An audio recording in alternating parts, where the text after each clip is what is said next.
What's good, everybody? Hope everyone is doing well today. We are going to be working on the Christmas event. And because I figured, hey, I know a decent amount about this game. Let's see if, see if I actually know as much as I hope I might know. Oh, hello. Interesting new username right there. What's with the Viper thing? To be honest, that kind of threw me off a little bit.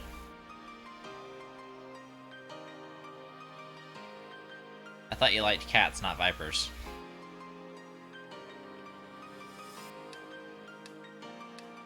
Oh, hello. I forgot what you said to call you. Is it okay if I call you Jack? I'm sorry, I forgot what you said to call you.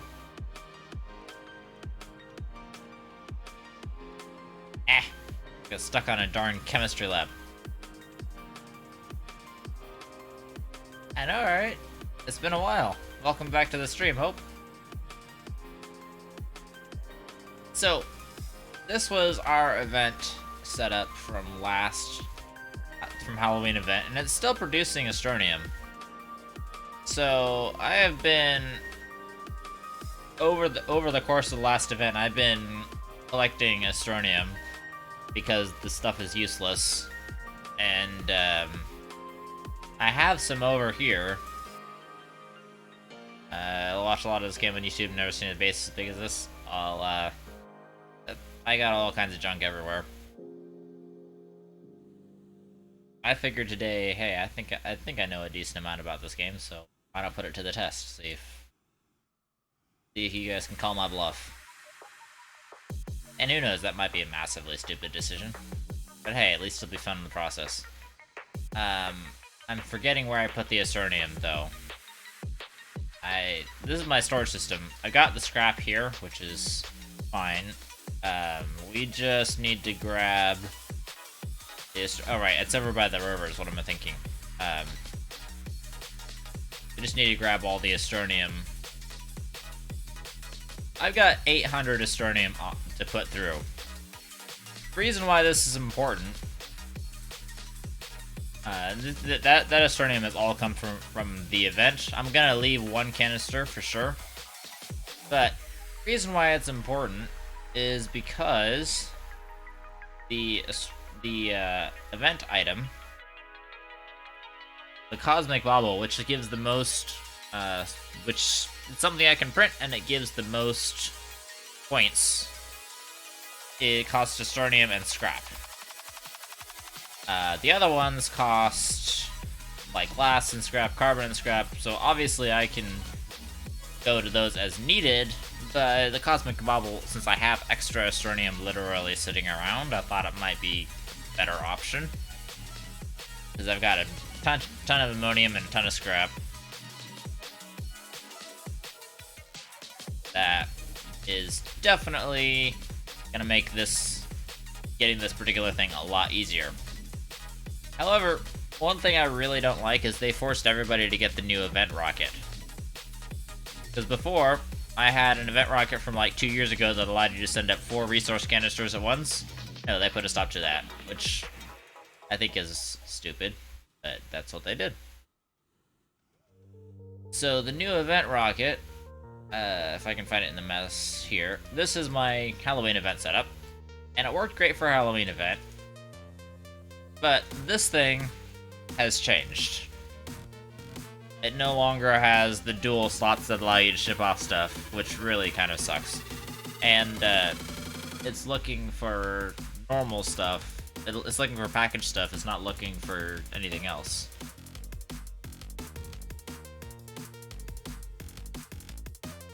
So, sorry, I had to take a sip of water. Basically, I'm going to try to figure out a way to put some auto arms on this thing. And by the way, if anybody wants to hop in voice chat, please feel free to. Voice chat is open for today, since this is officially an AMA stream. Which, by the way, I'm gonna hop in voice chat real fast, because I keep forgetting to do so. So if you want to, where's my own darn server? Here we go. Here's my server. If you want to, exclamation point Discord should get you in. And if you can't get it, it is in the below panels or whatever that's down here, but the bottom. But I am in the gaming voice channel if anybody wants to hop in, say hi, ask questions, etc. So we're gonna be focusing on today in the game, since obviously people aren't gonna just come in and ask a whole bunch of questions right off the bat. We're going to be focusing on this, and I want to see first off if it auto-loads. So if I twirl this printer around, it's definitely... Let me grab actually a little bit of Astroneer first to print a couple of test objects.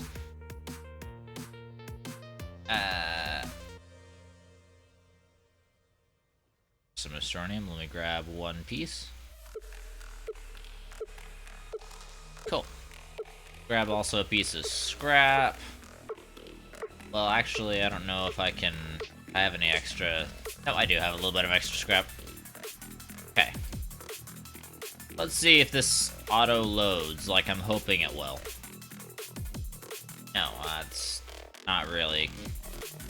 And this bauble looks really cool. And that's got a nice little system. Hey, where's that planet in Astroneer, huh? That extra planet. I know it's a model of the actual solar system. That is pretty cool.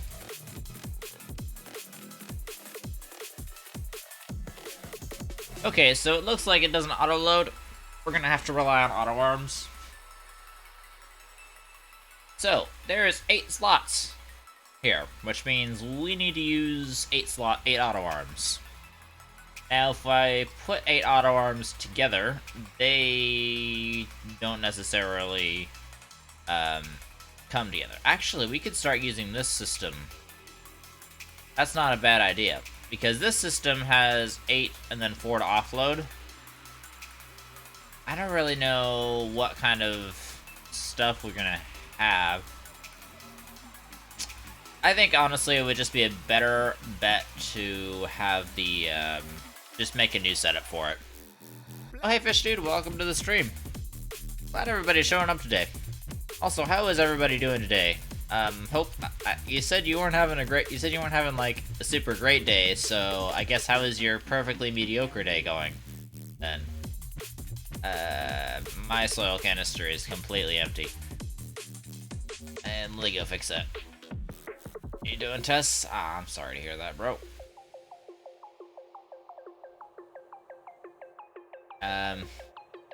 Right. I was gonna get soil. I got distracted. You have 5-hour test. Holy cow, dude. Well, I will definitely be sending some thoughts and prayers your way, because that's a lot of testing. Where's the other? Oh, it's right. Why is it here? Oh, be where you need to be. Is a math test. Oh my goodness. I'm not really super amazing at math. I don't really care for it. I prefer to use a calculator. But, man, I think that would suck for anybody. Okay, so we need to form... Can understand half the questions? Oh, I'm sorry to hear that, my dude. I need to make an event setup. Now, the question is where, because all of the... Hi, you love math? Maybe you can help him out. I don't know. So this was a previously blank area, and so I added all of this junk. And by the way, I farmed up a whole bunch of event stuff last time, and I got this many QTRTGs out of that event. Really, honestly, I could have gotten way more. I just kept my entire setup kept getting clogged with exochips and TNT and packagers. But that's how many QTRTGs I managed to get out of that event, which something like 200 to 300,000 event points I think I got. You're gonna head out? Well, I will be sending thoughts and prayers your way for that math test. I hope you managed to get everything figured out, man. You got the ability to do great. I'm sure you can do better than you think you can. Hey, that's good. I'm told that I'm decent at maths, but I kind of really don't like them. So, you got a call. Goodness. Welcome back. I had been asking how your day was going. Since you said it wasn't a great day, and you also said it wasn't a bad day, so I'm guessing that means it was a perfectly mediocre day. So how was your perfectly mediocre day? And I think I'm gonna just add on to the side here of storage, which really will not look great, but the reason why, my reasoning behind thinking that is it'd just be a little bit, I don't really have any other places left in the base to go. So clearly we gotta create something.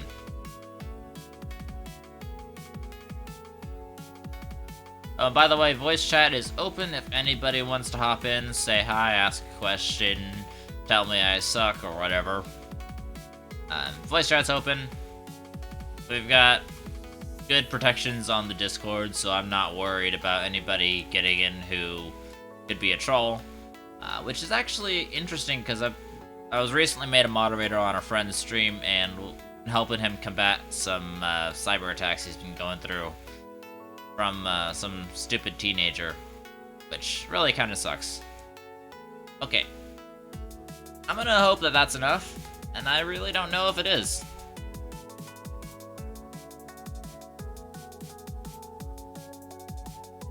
So we're probably gonna need 8 auto arms on and 8 auto arms off.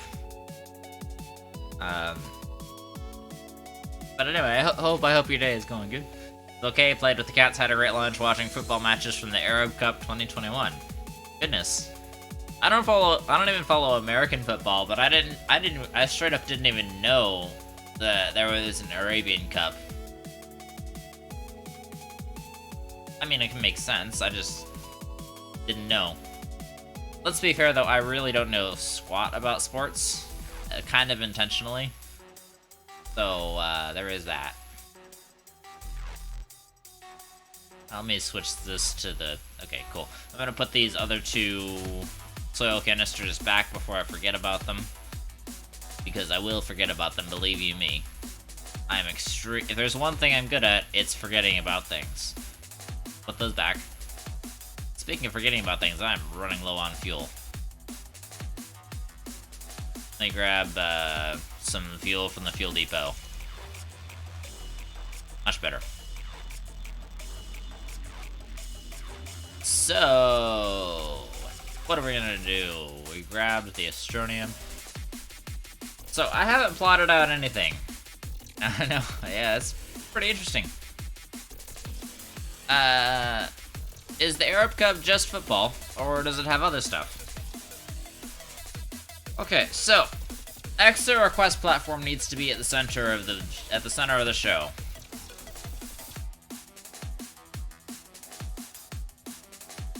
I did see something about this auto offloading, so I'm thinking about popping this on a platform that has a couple of silos. That has like a silo or something.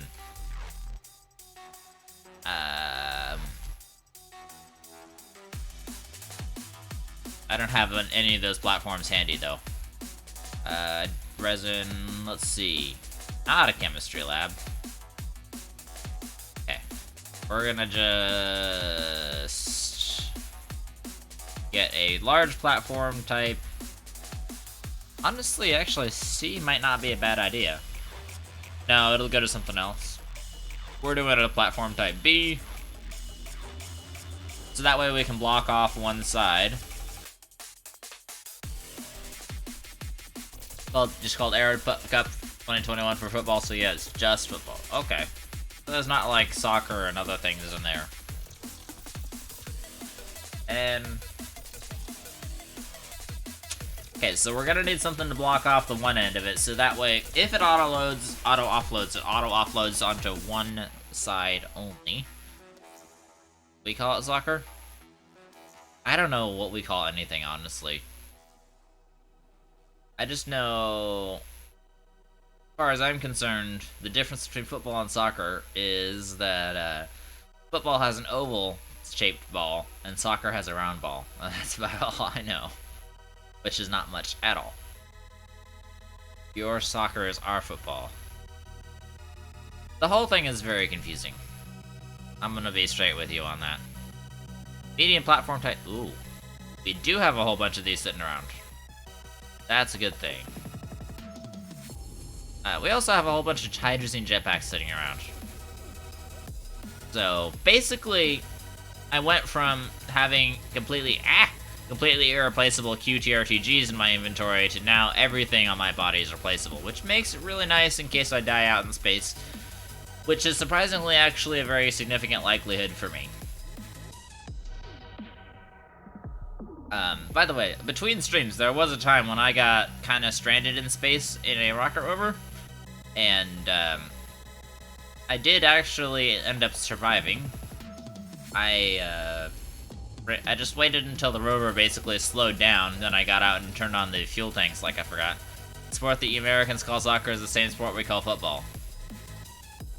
Okay, I'm sorry. I don't know anything about this stuff. You miss fighting with me?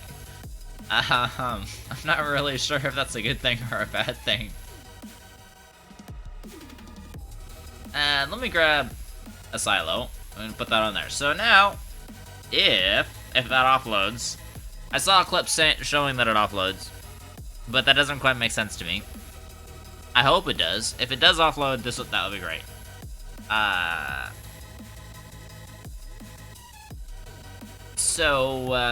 Let's see. The goal is to get a setup that's similar to the Halloween setup that can be quickly maneuvered. Although, here's the nice thing. Let me pull up the patch notes real fast. Steam. Astroneer. Let me do a window capture.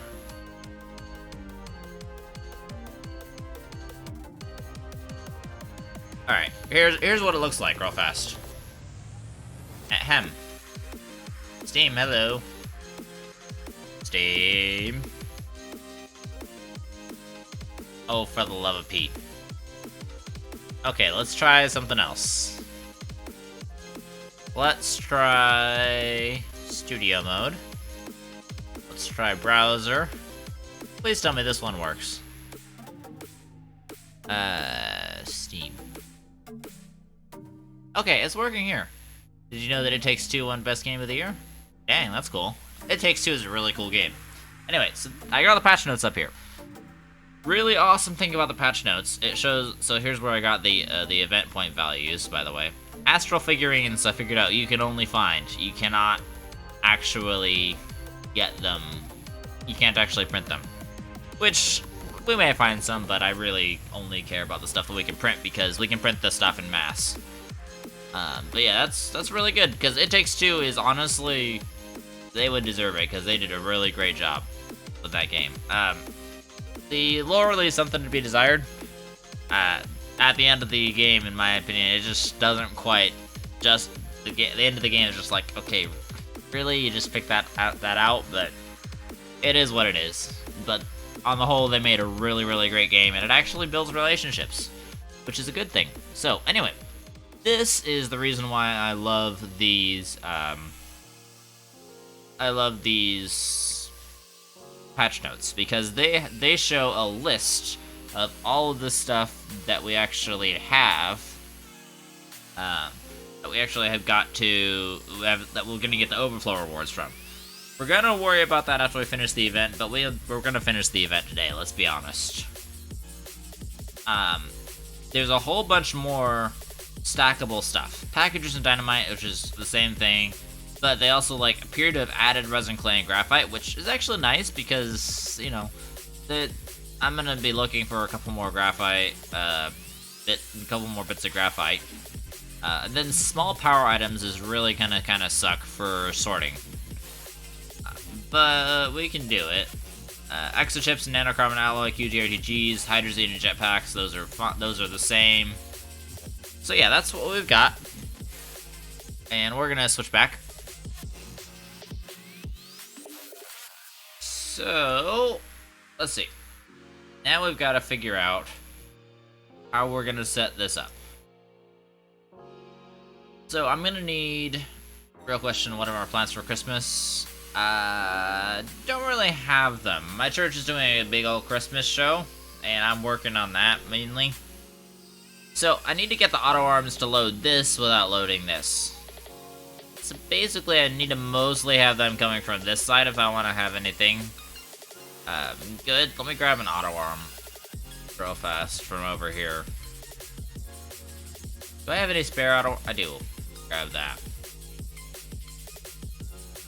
So basically, I need to make sure that the auto arms that I grab,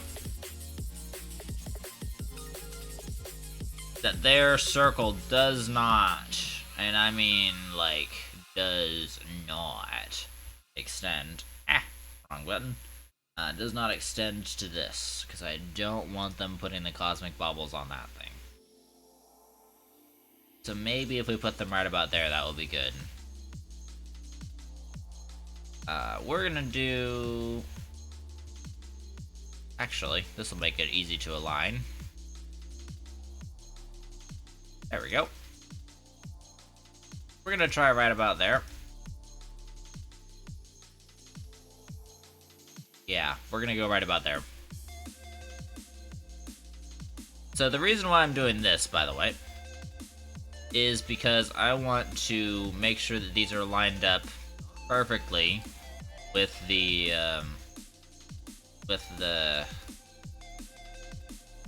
what's it called? The platform. So I'm gonna do something that I haven't done before, and I think that it will be decently easy to do now that we have the proximity repeaters. Oh, for Pete's sake.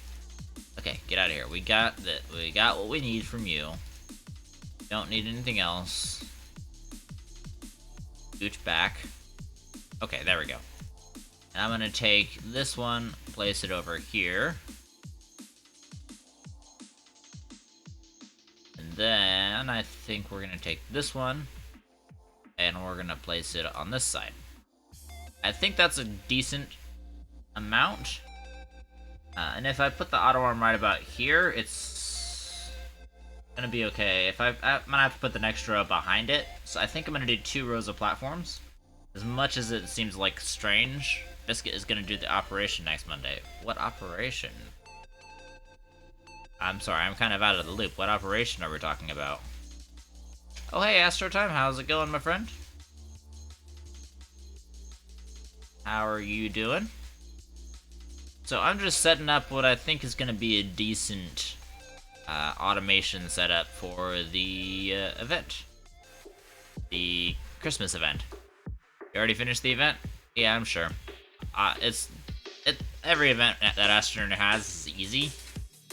I'm not planning to get the event. I'm planning to get a whole bunch of overflow rewards, because for me, the overflow rewards are where it's at, and I'm sure for you as well. I haven't touched the event. Kind of intentionally, I wanted to wait until stream. So, I just haven't touched the event so far. Ow, come on. There we go. Okay, we're gonna try that setup with our platforms. Now, I need to go grab a proximity repeater. We don't have any sitting around here. Neutering her. She's old enough now. Biscuit? I thought Biscuit was already neutered.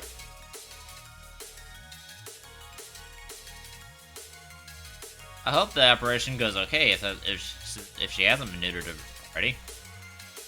That's gonna really suck for that cat. Poor thing. Also, the reason why I'm continuing to produce... Oh, there was some right freak in here. Alright, of course. Alright.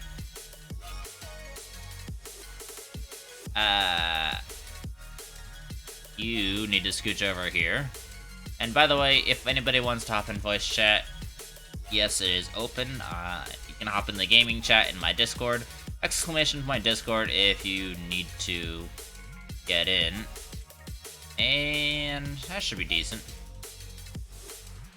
I love the proximity repeater because it lets me do stuff like that. Why is it gonna suck for the cat? Cats, as far as I know, are gonna be a little bit usually are a little bit temperamental and tend to bite and scratch at the area for a few days after the surgery, which is fairly normal, but it's kind of sucks. A lot of pet owners that I've seen online get their pets like some cute little sweater or something that prevents them from scratching, and is also not nearly as bad as the cone of shame, which is kind of funny. So I have a feeling you might want to go that route. I'm gonna put that back.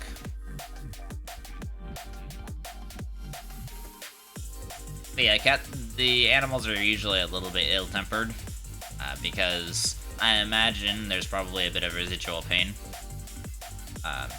That's the reason I imagine they're a bit ill-tempered after the operation, and I frankly don't blame them. Okay, we need to get those platforms all hooked up to each other. And there was one right here, and I didn't even use it. Never mind, I'm an idiot. The doctor told me about the cones so we can prevent her from hurting herself. Yeah, I would look into, if you want to make sure that is maximally comfortable, I would suggest, not force, but I would suggest looking into some alternate methods to make sure. Wow, Riptor 10 with the rate of 10. Holy cow, dude. Thank you so much. Let me just do a quick little shout out here. If there's anybody in chat who's not coming from the raid, thank you very much for the raid, Riptor. I appreciate it. Oh, playing Phasmo, eh?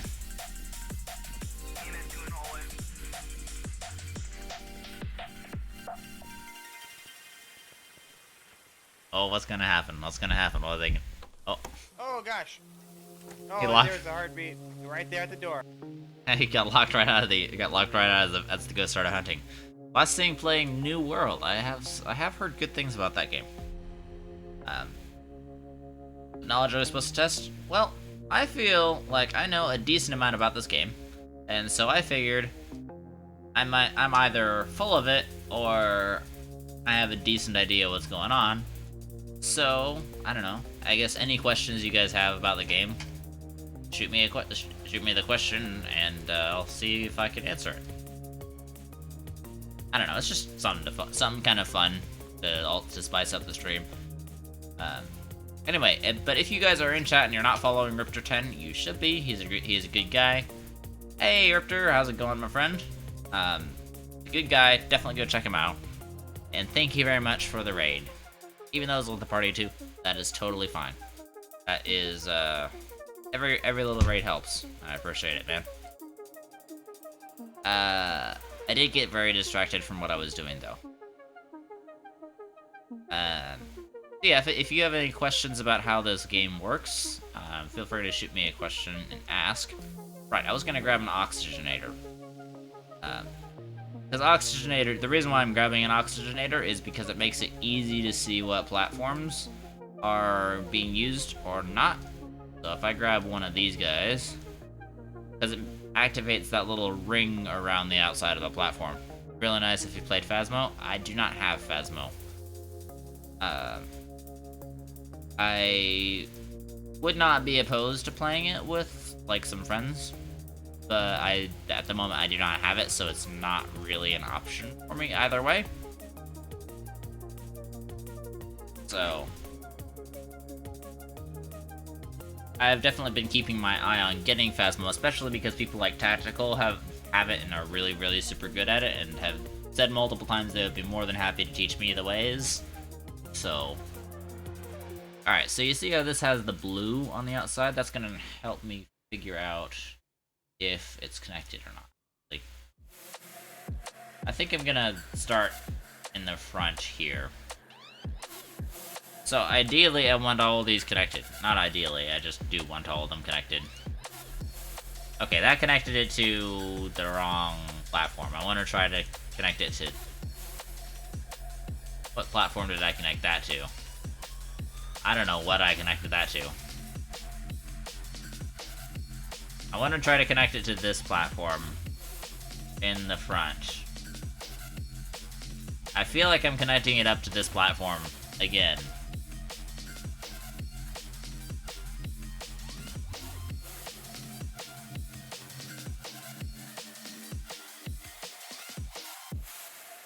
Where is that connecting up to?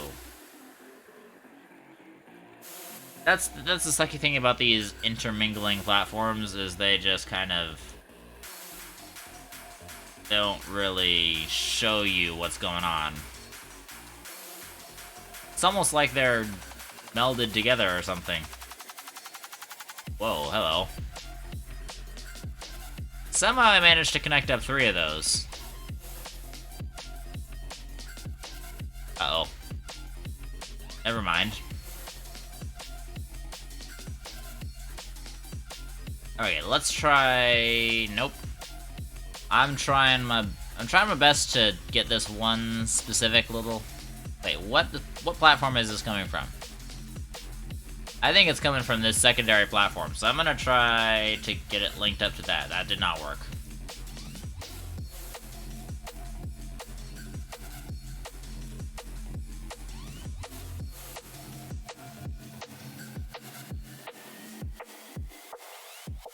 Why is it not linking up? This is the annoying part of these platforms. Other than that, this is a great benefit of platforms.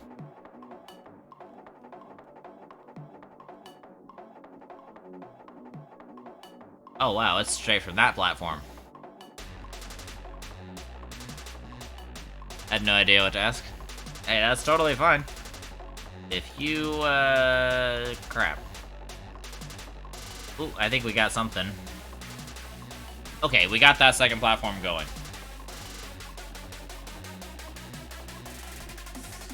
We got all four of the front ones out. That's totally fine. If you got any questions about, like, anything at all in the game. If you don't have questions, don't worry. It's just, we're just here to have fun anyway. Okay, I'm just gonna connect these up. There we go. That was pretty easy. So now they're all connected up. But if I rotate my camera into the platforms, then my camera becomes a really confusing mess. I'm not gonna see anything useful this way. Yeah, it kind of sucks. So now we need 7 more auto arms. I have a feeling that I've got the arms around. So, Riptor, tell me about your stream. How is the stream going? I asked that question earlier, but I think you might not have been here. That's 4. And that is 5. What if I fall from a mountain?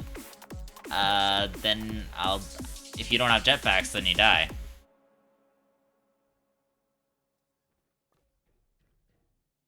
Okay, let's unpack these guys.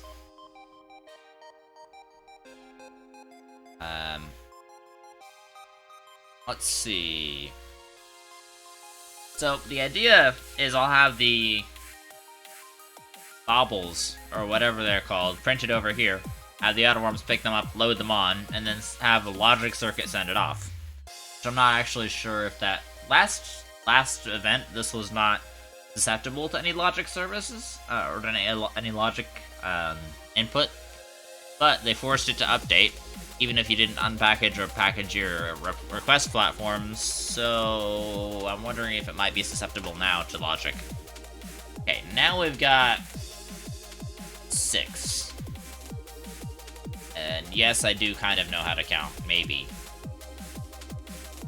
I should just need 2 more. 1, 2. Nice. Alright, so we're probably gonna have to expand this. And we're definitely gonna have to expand after the main event is completed. But we'll worry about that. This rocket is not automatable? Oh, that's not unexpected, but it really does suck. Alright, so far our power need is going to 8 power.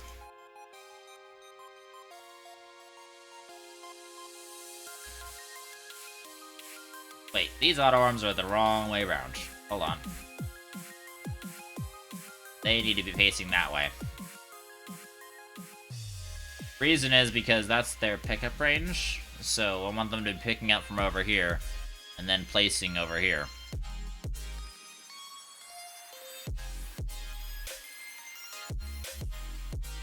Okay, and switch. Come on. There we go. And then you should go right here.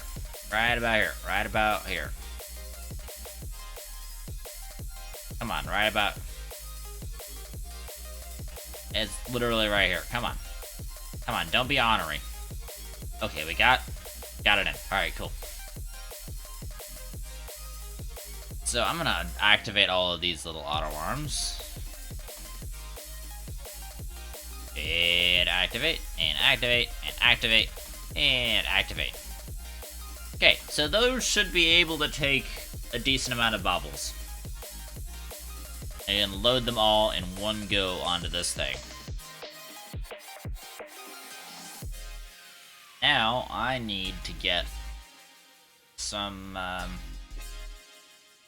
so I'm gonna need, bare minimum, 2 of these guys.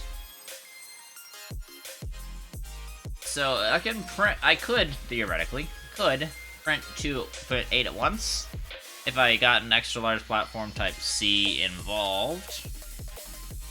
That would kind of suck to print up here. I mean, it's only 2 iron and 2 resin, but it takes a long time to print. I'm not sure if that's the route I'm gonna go, but it looks like it's honestly actually the only route I have.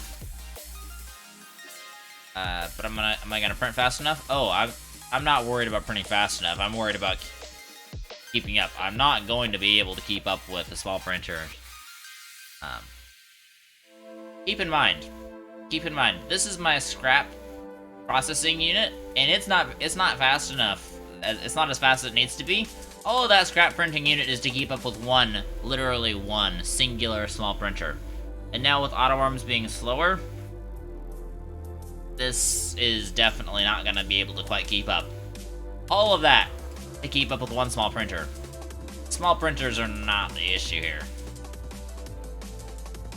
The issue is that rocket takes a long time to come back.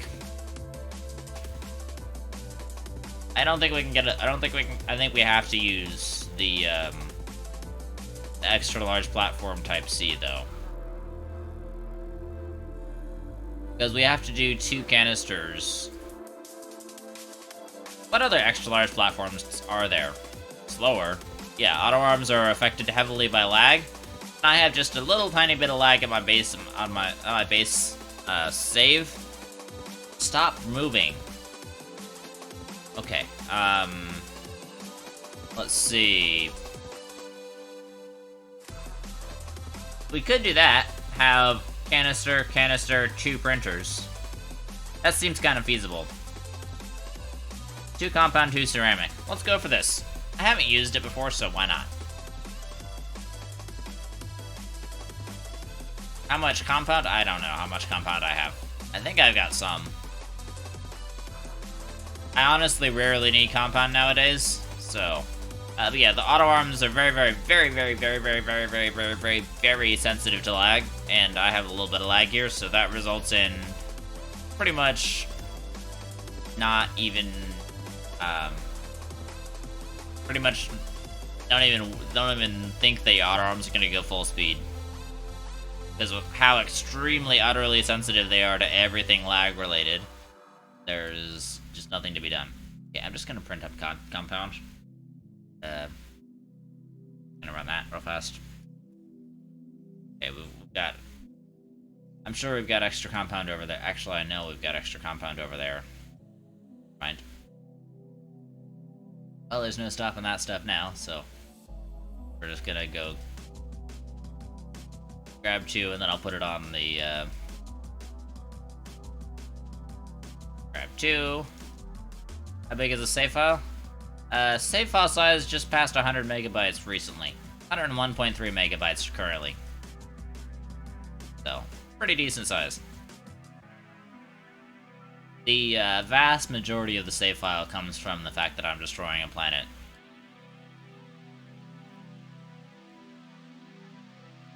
Okay, I'm just gonna suck those up into that compound canister. Because I can. Then I'll put this back. There we go. Alright. Got the compound. Yep. And... extra large printer. Over here. Cool. Print. Now, this will probably take quite a while. But yeah, we just have no choice but to wait for it. Also, the extra large printer deloads when the base of it is off the screen, which I find kind of funny. It does accidentally leak the name of the January update, Xenobiology update. Nice.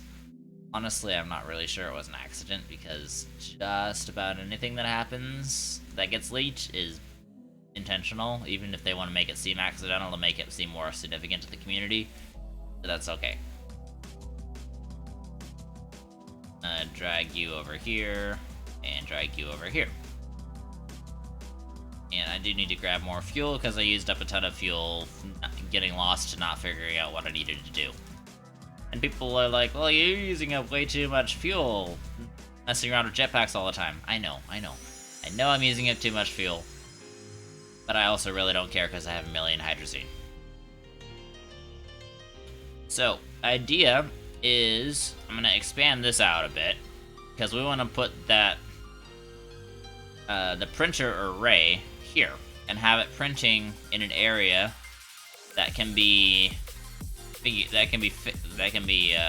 captured by the auto arms. That's probably gonna do it for now. Like, we'll have it over here and then have it printing to here. And we've actually got, interestingly enough, 2 entire small printers literally just hanging around.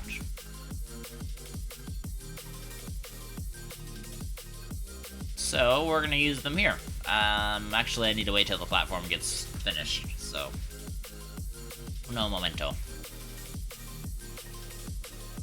How close are you to being done? Okay, you're most of the way through. You're like 3/4 of the way through.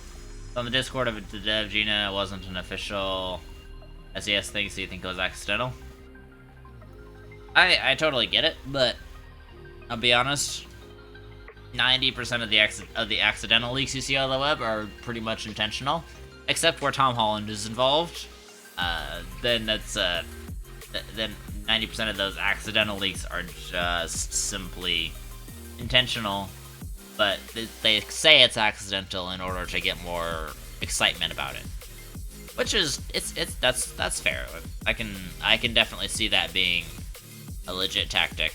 I see that as totally fair. And so no hate on the devs for that, but I seriously doubt it was actually accidental. Especially because I know a little bit of Gina. I know she's really super careful with everything she does. So, let's see. If I put it here, and we put the 2 here, that should be good, right? Yeah. How long have I been playing this game? I have been playing this game since 2017. Actually, no. I think it was either 2017 or 2016. I've been playing this game for an extremely long time. I don't necessarily know how exactly long, but I do know the exact age of this save file. This save file was created exactly 3 days after 1.0 launched. I was a beta player and an alpha player, and I've got screenshots to prove it. And also, I have the retro suit, which kind of obvious. But that's about as long as I've been playing this game.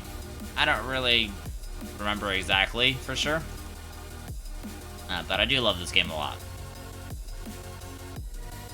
Okay, you're gonna go over on the Astro Bobble. Yeah, it is a very long time. The funny thing to me is I got the time when I got involved, I thought, man, this might be too late for this game. I was like, man, this might be too late to be like getting in early on this game. No, not even close. I'm glad this game has come as far as it has. Okay, this should be decently automatable. Now what I need to do is I need to get a little bit of extra scrap and a little bit of extra Astroneer to print up the 8 necessary baubles, actually the 7 necessary baubles, because I want to put a filter on those auto arms, because I really don't like unfiltered auto arms. As you can tell, every single auto arm here has a filter. These ones are currently on RTGs, because that was the last thing I was printing. Actually, I'm going to need to print RTGs again, so it's probably going to be, once I figure out how much this, how much power this is going to take, I'll just print up a couple RTGs to see how it goes. Oh, by the way, we just cracked open a new thing of nanocarbon alloy, which means that we had to go make another thing of nanocarbon alloy, and then the other thing of nanocarbon alloy is sitting right here. So we've got the 373 in there, we've got the 400 in there, and then we've got the original 400, which I have vowed to not touch, because this is the first 400 of nanocarbon alloy that I've printed with my automation, and so I'm keeping it kind of as a trophy. Oh, and also I added to the trophies, this lithium needs to get off there, but I added to the trophies diamond. 400 diamond, and if you know your stuff about the game, basically, diamond is 2 graphene, and diamond, here, yeah, 2 graphene. And graphene is graphite and hydrazine. Hydrazine, I figured, how many RTGs I have in my world? Oh, thousands. Is that the longest time you've been playing a game, or is there another game you played for longer than that? If there's any game that I played for longer, it would be Kerbal Space Program. But I kind of haven't been doing a ton of Kerbal Space Program. I did a couple of streams on it, and it's a fun game. But I was definitely playing Kerbal Space Program before I played Astroneer. Kerbal Space Program was actually the first game I ever played. My dad actually got it for me because I've always been interested in, like, rocketry, aerospace type stuff, and he thought it would be fun, and I agreed, so yeah. So let's see. And actually the answer is probably not over 1,000 Astro Time, honestly. That's probably something more like 500. Because I know I've got easily like 400 or so for the, I think I got like 496 or something for the Novus Project collection system, because I'm producing 1,536 power. That, divide that by 4, you'll figure out the number of RTGs. I don't keep that in the top of my head. I'm gonna... Okay, we'll call that good. Call that enough Astronium for now. Yeah, I mean, whenever I need it, I just allocate the RTGs that I need for it, so... I might leave this oxygenator hooked up in case somebody without an oxygenator comes by. I don't know, we'll see. I'll tack it on to the end of the power grid, wherever it needs to go.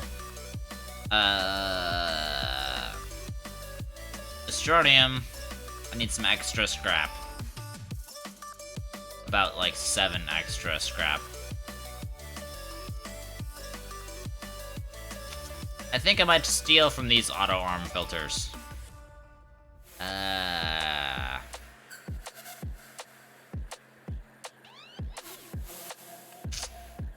alright. Oh. No, why would you do that?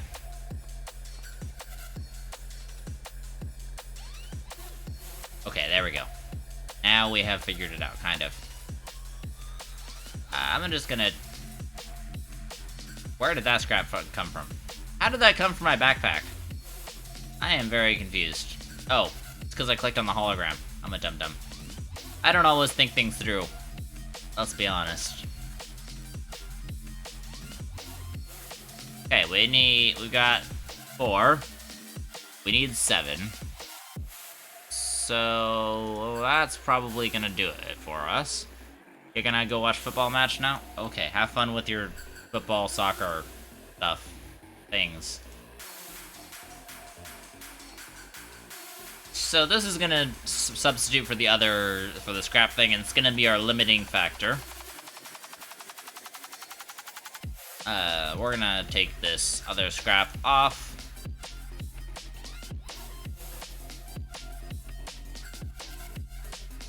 Hello? Oh, right, you don't have power. Okay, those are gonna be 2, that's 8, that's a total of 10. So far, that's just 3 RTGs, which is astonishingly low. I could practically power that actually, you know what, I'm just gonna power that printing setup. I have the space.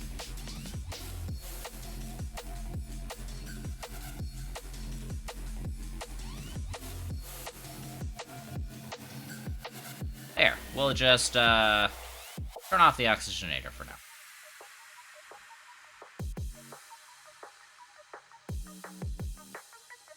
Okay, so scrap is going to be the limiting factor here, as much it is. And that should be all the baubles that we need.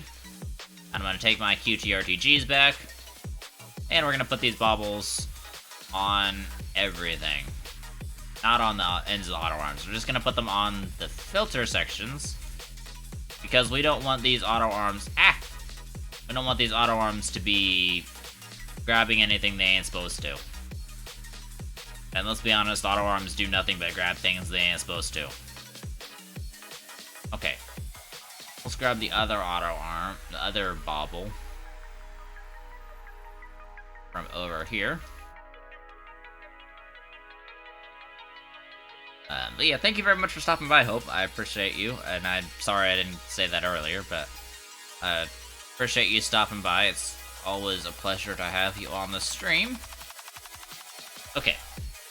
So far, this is literally just gonna take 3 RTGs.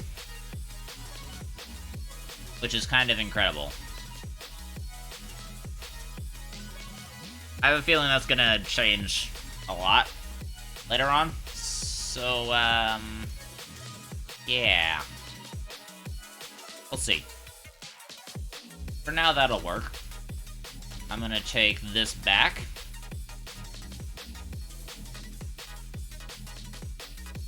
I think I'll grab 3 RTGs, and then we'll put them on the platform. We'll put them on separate little Type-C platforms, which will make it easy for them. And I'll figure out a separate solution later on. Like, I'll usually put, like, a silo or something. Because usually something has a ridiculous number of auto arms, like this extremely satisfying circle. So, yeah.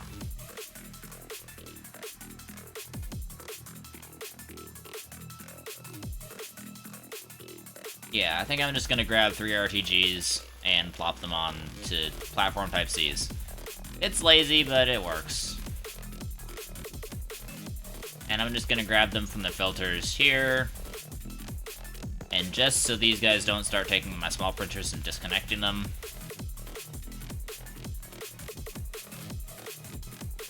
And we'll hook them up in series to something. Let's take you, plop you over here. And we'll put 3 platforms next to each other. Well, they won't be, like, super close by, but decently.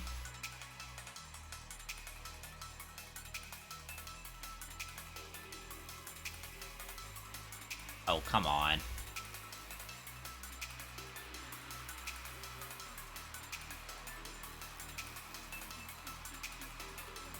Well, that was super messy. Let's not do that again.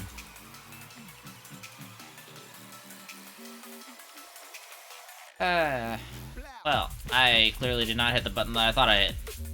That kind of sucks. Okay, let's use this guy to make sure that they're all hooked up in series. Let's take this cable plug it into there.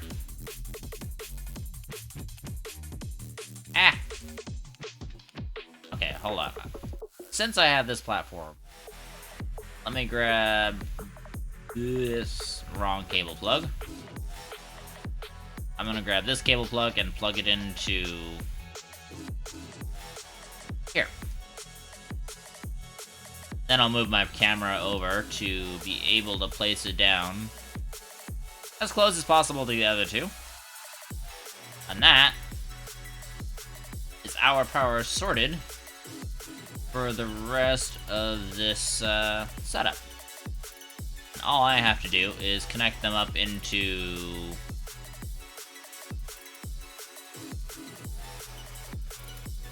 something. Okay. Clearly I need to move this closer.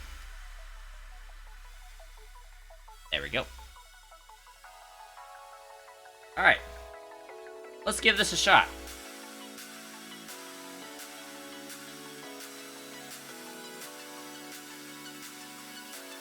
Wow, they print really fast, holy cow.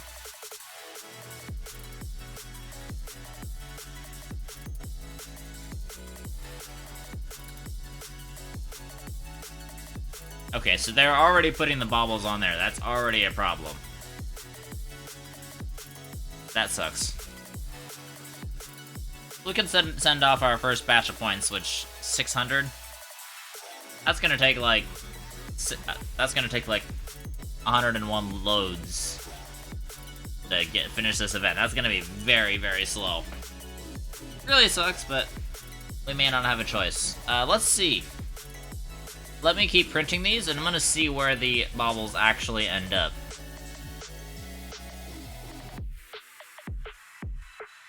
Okay, only the back edge. Only the back... Ah! Not me, not me!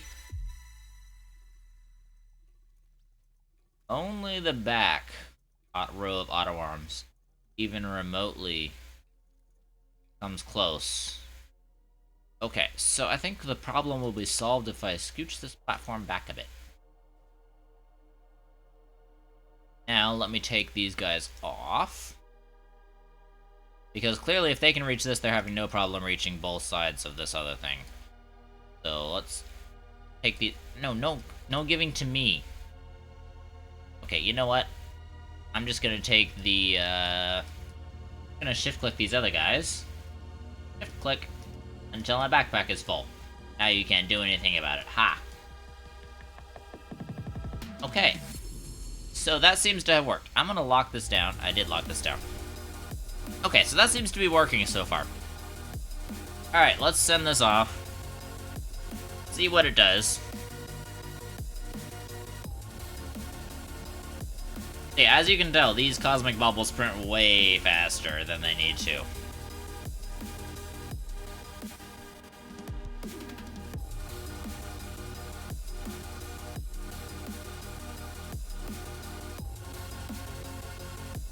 But this setup works decently, actually. And I'm gonna move this platform over a bit, so it's a little bit more centered. Slightly more centered. There we go. And it's back. With nothing. Cool, let's see if it loads up like it's supposed to. And the first row of auto arms is out of range. Why? Why must you do me like this, Astroneer?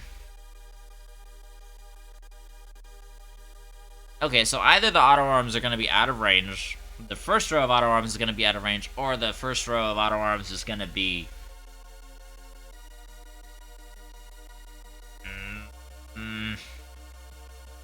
Okay, I may have to take a different tack. Alright, I'm going to send this off again.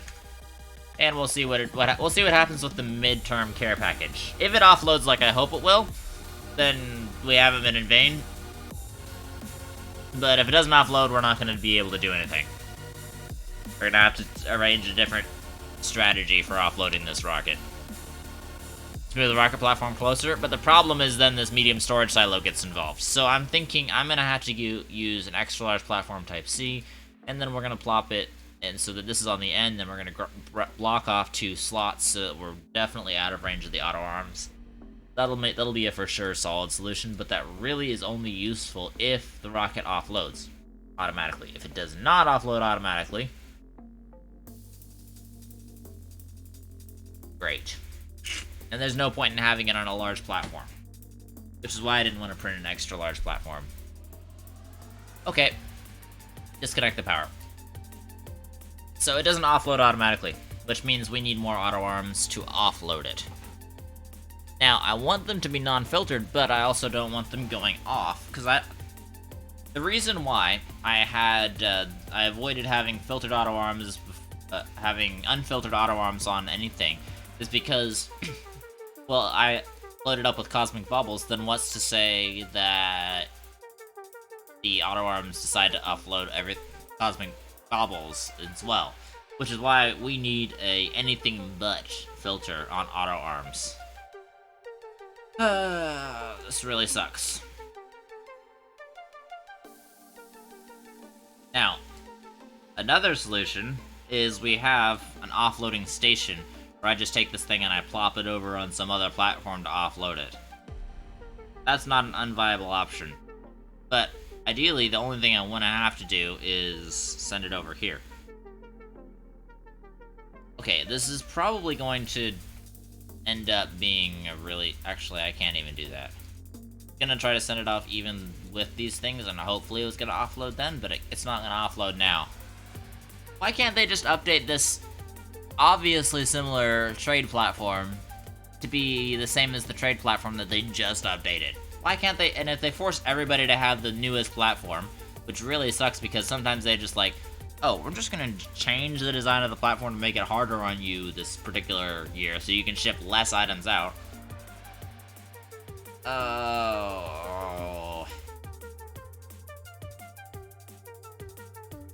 There's not a lot of good solutions to this. I may end up having to go back to the circular event setup and just fixing up the filters on these guys. That may be our most viable option here. The problem is we have a lot more items to sort for. Last year we only had 12. This year we have a lot more items to sort for.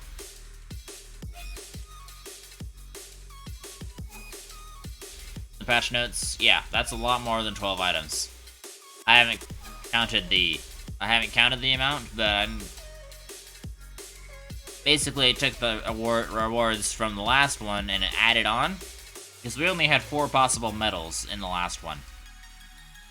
Let's see, that's 1, 2, 3, 4, 5, 6, 7, 8, 9, 10. Small power items, that's what gets me. I don't really get what small power items specifically.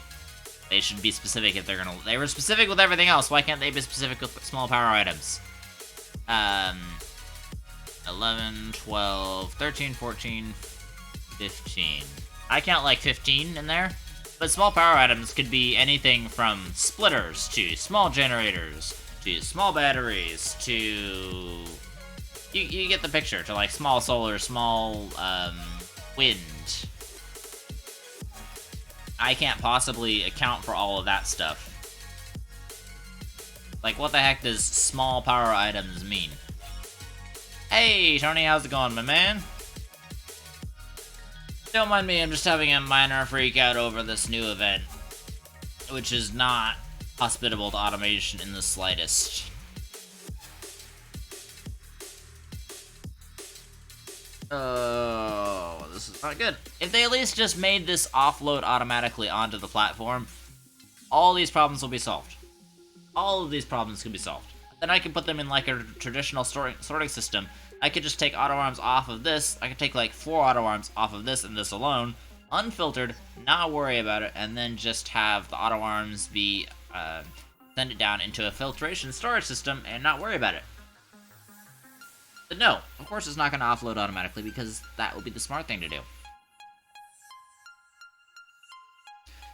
So, how I did that Halloween event is I shipped off a bulk amount of points because I could make 9,000 points in a single go with this. The max I can make in this event is 600 in a go.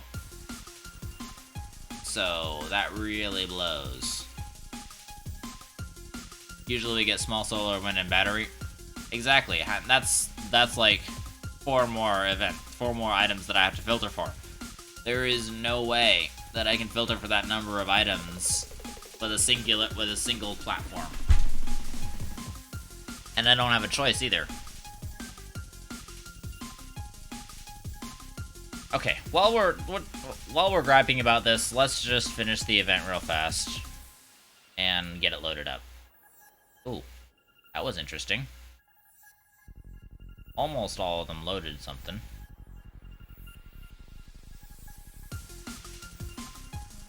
That was strange. Almost all of them activated at that time. What is that doing over there? Pick it up. Yeah. That was interesting. I do think I'm gonna need to grab that and switch it out with that. Gonna say right here, no clue what you're talking about. That's totally fine, my man. Trying to figure out ways to get this event to not be painful, because I'm lazy. So, this event looks like there's no way that the devs want it to be easy or fun. Why are there only 7 auto arms? I'm not sure what you're talking about. There's 8. Don't know if all of them necessarily are triggering correctly. I can move this as close as I need to now, though. Because it no longer has the problem with the storage on the back. Well, we got the holiday throwback bundle, which I already had.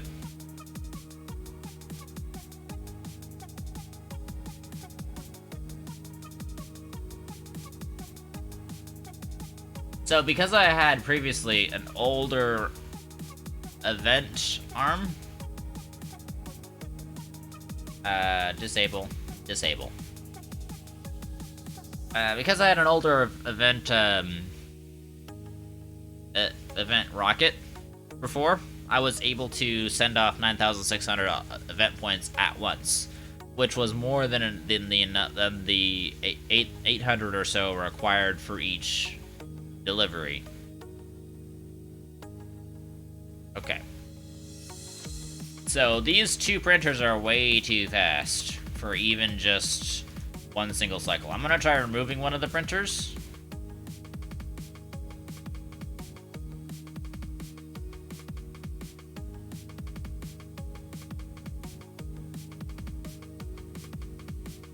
Okay, and that one. Oh, right, okay. We printed one extra. We're gonna plop it over here for a second.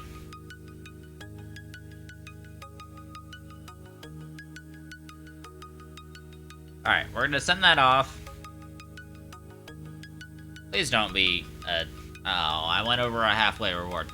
That's gonna make it suck. That's gonna suck. The problem is the rewards really suck for these events. I don't know how far over I'll go. We'll see. Because all this auto loading stuff is great until, you know, it won't load the correct things and it won't unload the right things. So the idea was to have auto arms to unload it, but then they're gonna unload it the instant it loads it up with cosmic baubles. There's nothing I can do about that unless I filter the auto arms. Right? Okay, so here's the stupid assorted power things. No, don't give me those. No. All of you guys can get out of here. Dang it. Out with that.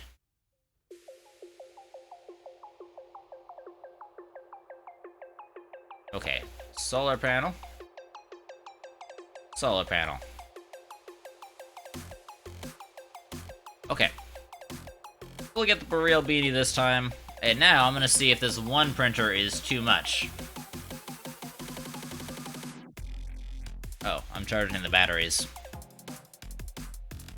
Oreo beanie, nice. I don't even really know or care what it is.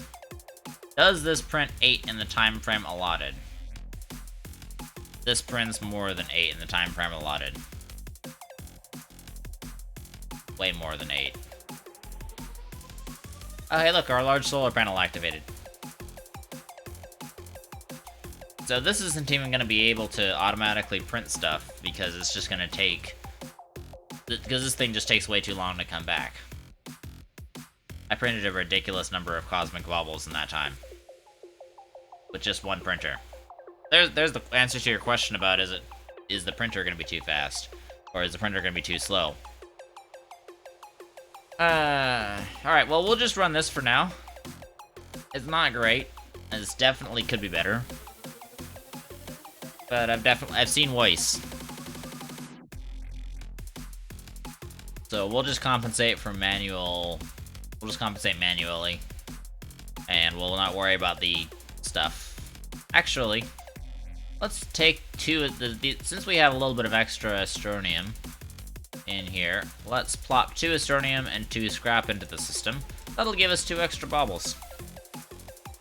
I don't want to plop extra scrap into the system because I don't want to end up with an uneven number of things.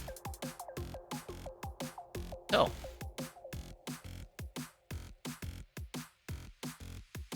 And it has been loaded up. And we're gonna go...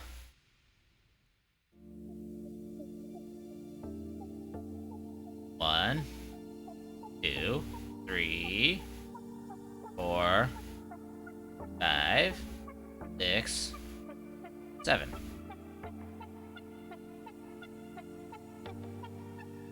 Ideally, that should be the perfect number right there. Give it max power to the auto arms or restrict power to the printer to make it slower. Yeah, that would take a lot of complex balancing. And I really don't need to go overkill on this event. If I'm completely honest. I have all the QTRTGs I need. That's probably the way that I would end up going with with getting to print exactly 8, but that's gonna take some serious trial and error, and we're gonna get a freaking we're gonna get an entire little arm. So the problem is this takes 1 power, and it really makes it difficult to print the right amount of stuff. So, oh hi Modern Bat, what's up, dude? I'm just griping about the event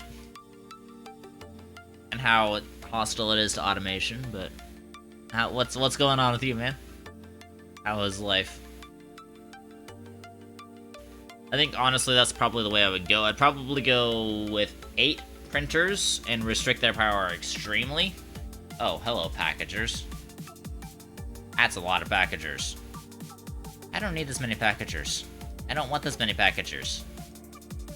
Orin, you did the event the other day? Nice. Good for you. 1 QT splitted. What?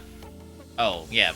Between 8 of them, that's probably close to what I would do. I don't really know, because I need to do the math on how that actually works out.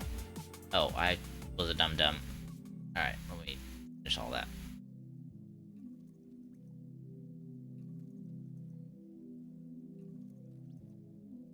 Did I complete it? No, I'm about to, though.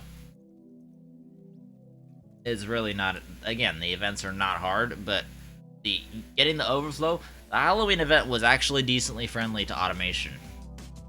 This event has no such qualms. This event is not friendly to automation at all.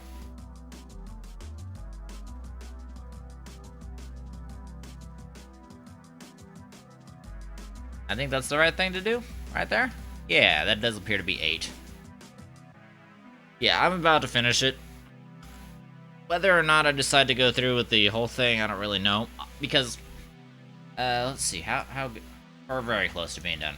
But here, I have a little bit of time. Let me show you let me show you why I'm like, I don't really see the point of this. Because obviously the main point of the entire loot table is to get QTRTGs, right? But I automated the Halloween event so efficiently that this is the number of QTRTGs I got out of it. Cool event, but I didn't like that you did earn the same stuff from last year, and items are only 1 color, so it looks the same.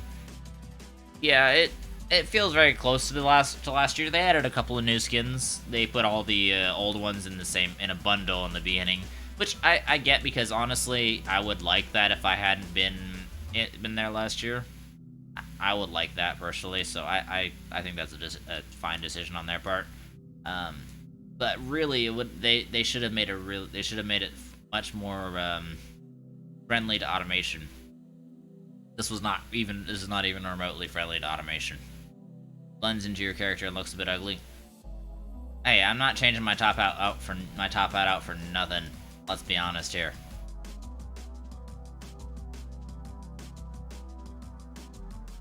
But like the more with shading.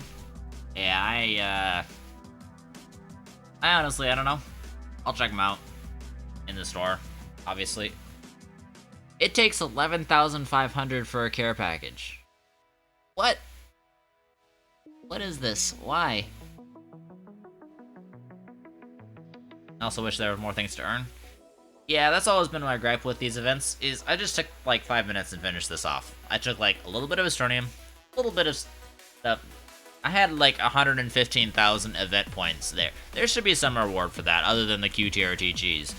Like, there should be some major reward at 100,000, major reward at 200,000. Literally the only reason... Okay, now it's finished. To gold, 2,500. Oh no, that's the number of points. It was 800 a care package last year. Now it's 2,500 a care package this year. Okay, so it's really hard to farm up resources with this thing. Yeah, I'm not doing anything. if we have an issue with the with earning points and everything, like, okay, I might do something if we have an issue earning event points, but come on, that's not worth it. You guys saw the number of QTRTGs I farmed up from last event. I really don't need any more. I could power a small base off of the QTRTGs that I got, and I got a few extras lying around in here. So, yeah. The reason why I'm continuing, again, a full thing of baubles is 600, so then you'd be getting a ton of care packages. Yeah. Well, look, I would launch... The really great thing about last year's event was you could keep whatever event thing you had. So I had the old event rocket that could ship off 4 entire medium gas canisters at once. That was like from 2 years ago, I think. It could ship off 4 entire medium gas canisters at once, and so I could ship off using just the Squasholine. I never used any of the more advanced stuff. I just used Squasholine. And I made 9,500 event points in one single go, so I would have a ton of care packages to go through. And I made this processing system, which actually worked out fantastically for it. And it's also decently trippy. Like, if I stand in the very center and I twirl around, like, it's such a nice circle that it's really trippy. And it makes me dizzy. So yeah, it'll be really great if they could, like, make it 1-to-1. Okay, a full thing of baubles is 600. Okay, so make the care packages 600. Make the care packages 1,200. Make them, I don't know, 2,400. Make it some divisor of those so I can predict when I'm gonna get the darn care packages.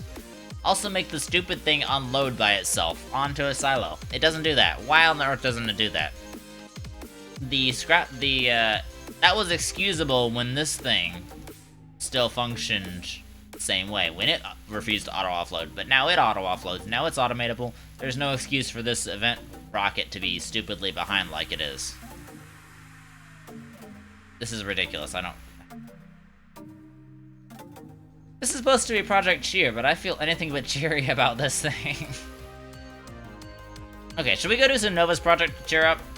I think we should go do some Novus Project. I need to run this titanium over there anyway. Why? I wanted to put you on the rocket. There we go. Okay, let's head over to the Novus Project.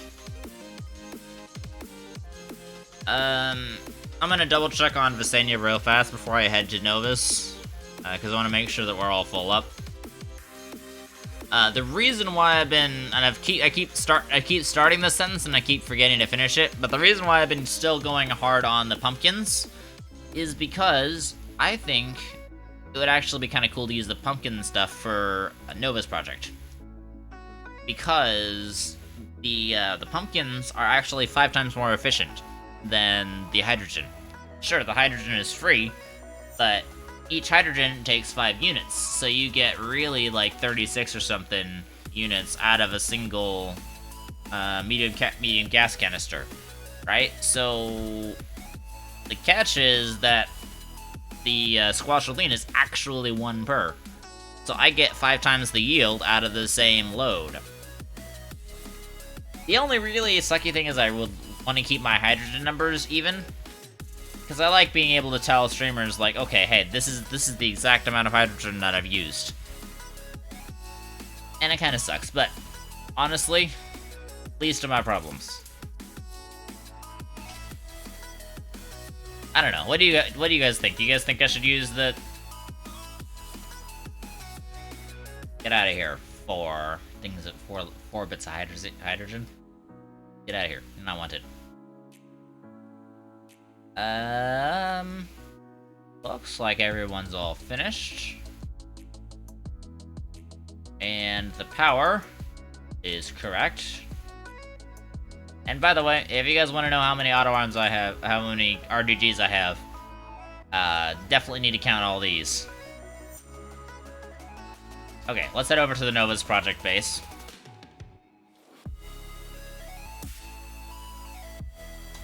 Actually, I need to get a little bit more hydrazine on me. I'm gonna leave these small batteries here. I'll take the dynamite, because the dynamite's fun. But I'm clearly gonna have to refuel this darn thing at the other planet. I miscalculated, I should have visited Novus first. Oh well. These are first world problems. Oh, my fuel count's gonna be slightly off when I hit Novus. Oh no. What a huge issue. Alright, let's check on the Novus Project, see what's going on. Also, I hope everyone's having a good day. Even though the Project Share event really kind of sucks, we finished it in like 10 minutes. Actually, probably not 10 minutes. We finished because I wanted to try to automate it. I set up a whole thingy, so it probably took a little bit longer than that. But we finished it in a decent amount of time. It was really not hard. It was only, what, like 10 or so loads? 384? 384 what? I'm confused. Alright. Offload, let's get both of you guys running.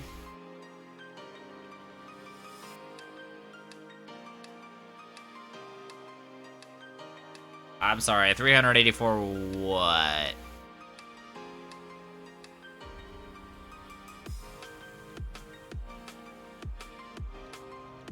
Let's go back to Glacio, drop off the empty canisters. 384 RTGs. Ah, yeah, that sounds about right for the Novus Project. 384 RTGs, plus the tons that I have in my base, plus the tons that I have in the various different bases around the planet. Decrease speed, please. Thank you. Oh, hello! Iltazine, welcome to the stream. I feel like I've seen you around to several different places. I don't know how to pronounce your name, but welcome to the stream. I hope everything is going good for you. I know it's going pretty good for me. Disable. Disable. We'll put you back in circulation. Don't worry. Actually, wait a second. Let me check. I'm gonna put... That's possible. What's possible? I mean, anything is possible. Just Ilt. I'm gonna hope I pronounce it right, but I'm gonna call you Ilt then. I'm not sure if I'm gonna remember that or not, but we'll see. So basically, Astro Time, if you want to count all the number of RTGs I've got, you gotta count the number at the base, and then we have at least 3, sometimes 6 on each. I've seen you around. Yeah, I feel like I've seen you around in a couple of other streams. I don't recall exactly what streams, but I'm pretty sure I've seen you around in some Astroneer streams. Yeah, it's good to see you here at my stream. I appreciate you dropping by. Alright. And by the way, just as Nightbot just said in chat, if any of you would like to hop in voice chat, please feel free to. Or just pop in the Discord, pop in voice chat, and we can have a chat about something relevant to the game. That's all that really matters to me, as long as it's relevant to the game.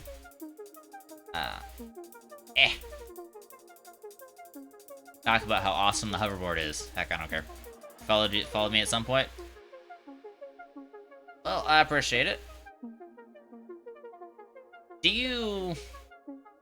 Are you at Vi's streams at all? Does that name ring a bell to you? Oh, this is not done. Alright.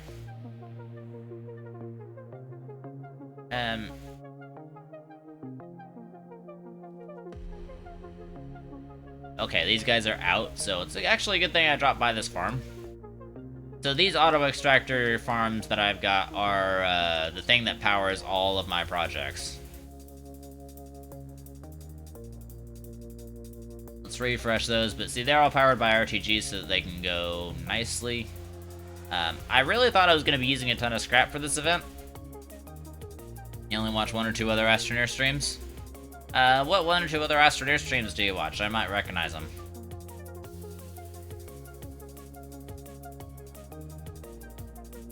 Bullet Bukake. What is my personal goal in game at the moment? I seem to have so much going on right now. Well, don't entirely have a personal goal. Well, actually, that would be a lie. I do. My personal goal right now is to completely obliterate Novus. Watched a lot of Dyson Sphere program. That might have been where I seen you, because I played Dyson Sphere program on the stream. I haven't played it in a while. I should touch it again. Add. I'm sorry, man. Well, while I have the ad, and if any subscribers are watching, I actually don't know if I have any subscribers right now. I'm gonna yoink back over to my base. Ah, clicked the wrong button when it took off. Alright.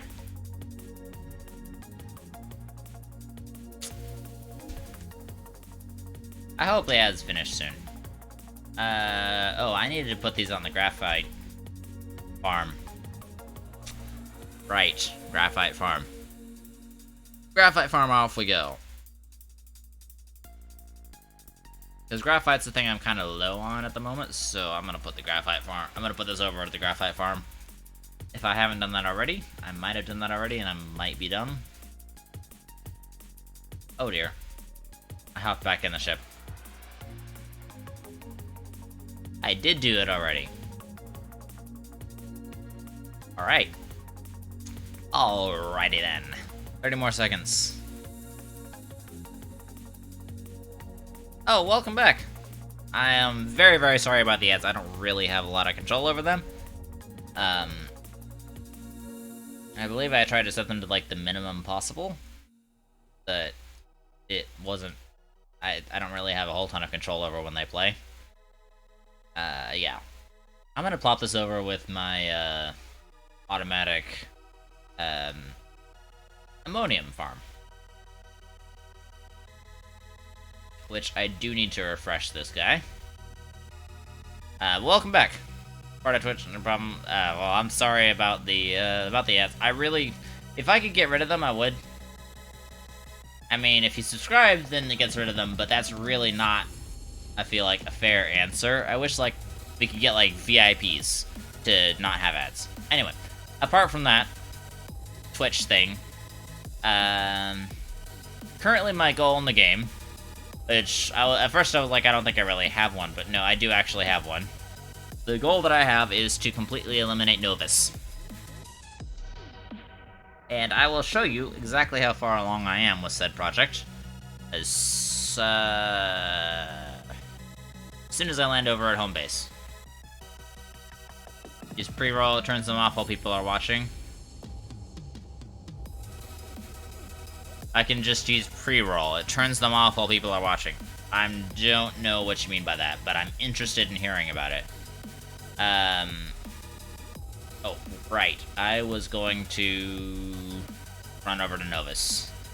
Since I'm at 18 launches, I'm going to drop by Visania just to have fun. Anyway, so I'm going to call you Bullet. If you have a problem with that, let me know. If you want to be called something else, also let me know. Also, announcement to everybody, this is an AMA stream. If you want to ask me anything about Astroneer, as long as it's Astroneer related, you can hop in voice chat with me in Discord. Are you going to clean stuff up as you go along, or is it going to be a giant mess at the core? Yes. Both. It is going to be a giant mess at the core, because there's nothing I can do about that, but I am also going to clean up everything I can. Completely get rid of Novus, that planet is great. Pretty much the reason is, my two least favorite planets right now are Visania and Novus, which, funnily enough, they're the planets that I spend the most time on now. Because they're hostile to rover driving. It is not, their terrain is not made for driving in rovers. And it's also very difficult to traverse in general, so I have this hydrogen gathering farm, which I use to gather up 9,504, I think, hydrogen per batch. 9,500 and something. It's like in 4 or 6. I don't remember which. But we gather up 9,000. No, it is 9,504 hydrogen. And then we yeet it over to Novus with a shuttle. And we're about to see what Novus really looks like here. So for perspective, that's what Novus looks like from the interplanetary view.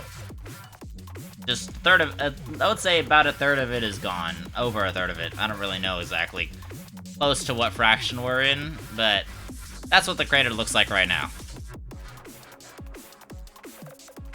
And this has required a ton of resource management on my part, because while I have a lot of stuff, I still don't have, like, the massive amount of stuff that's required for this major project. And also, by the way, I am cataloging and gathering every single resource from Novus, because otherwise they're just going to cause a whole bunch of extra lag. And this is my sorting system, where I kind of just manually, I sort things into these guys when I'm doing cleanup. Let me just, actually, you know what, I got extra fuel, I'll be fine. I'm gonna go down here and grab it. I can just go here, and now I can jump down, and I'll be at the core in a minute. It's a lot of fun. Basically, it feels like the other side of the planet is straight down. So you can tell we need to get going on some cleanup, because there's a lot of floating resources sitting around. But it's honestly not terrible. How do I use hydrogen? I use hydrazine for my jetpacks. I don't use hydrogen for my jetpacks. There's also a crazy amount of scrap down here.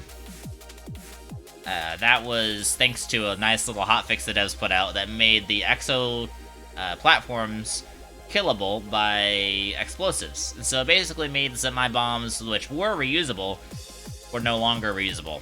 And there's also these things like this satellite in the planet core, which I would clean up, but I really kind of don't want to lose it. But I also can't really do anything with it. So, yeah, there is all that. But anyway, all it takes is one TNT to set off the hydrogen bombs that I create. And, yeah. And then once I'm done, I'm gonna set up a solar-powered base in the core of the planet just for lulz. Kinda shocked my PC isn't dying. Well, I've got a decent PC, and also I am taking very huge measures to make sure to minimize lag. I still have some lag, obviously, but I've taken large measures to minimize lag. And it actually, the massive cleanup missions really help. I went from completely crashing. Hydrogen bombs, you can blow those up for extra boom? Yes. I'm shocked that it's not a commonly known fact, but yeah, you can blow up hydrogen and other gases in this game.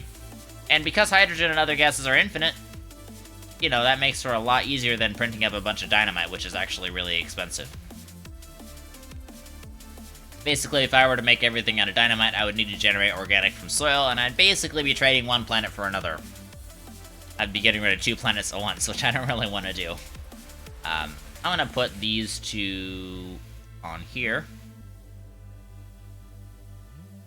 There glitchy terrain somewhere? Oh, there used to be a lot of glitchy terrain. I have minimized heavily, and this stuff causes a bunch of lag. I want to get rid of all this stuff.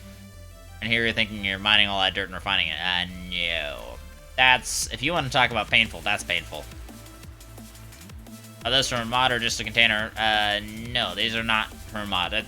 This is a hydrogen bomb. It's partially filled right now. This just got 1 silo, but basically it's just these big old silos of silos on a big old platform. And, yeah, that's about what the hydrogen bombs are.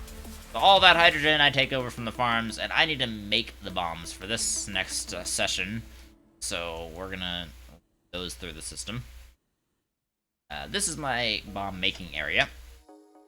And basically, I'm gonna print up a bunch of extra large platform type Cs. 8 to be precise.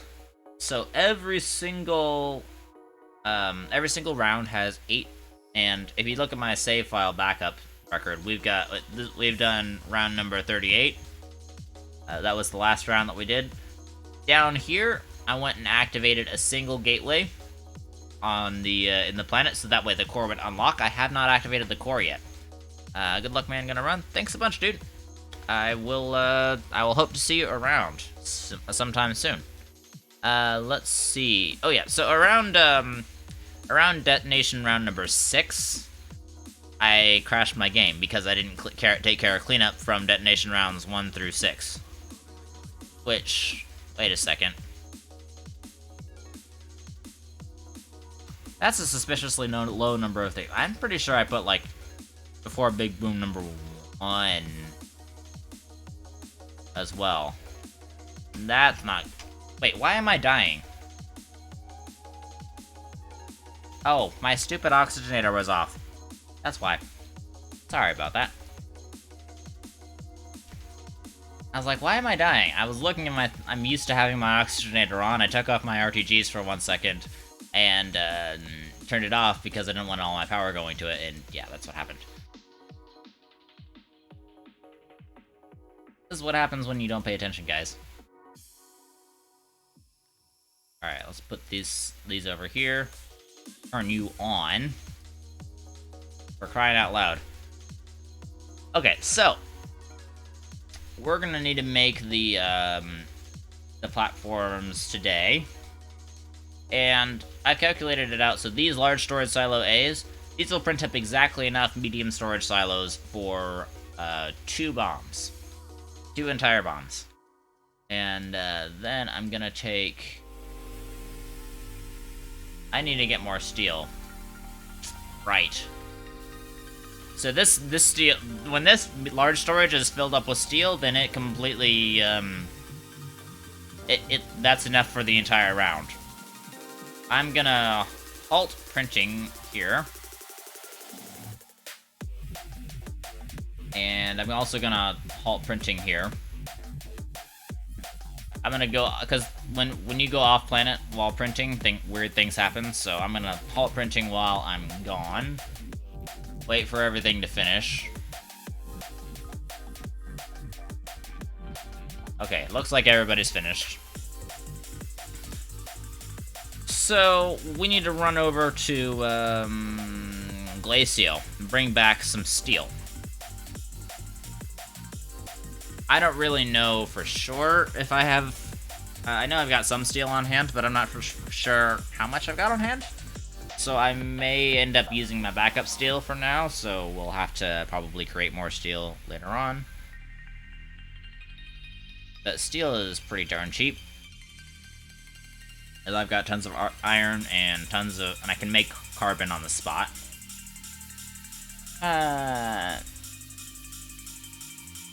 Alright, let's go see what steel we've got.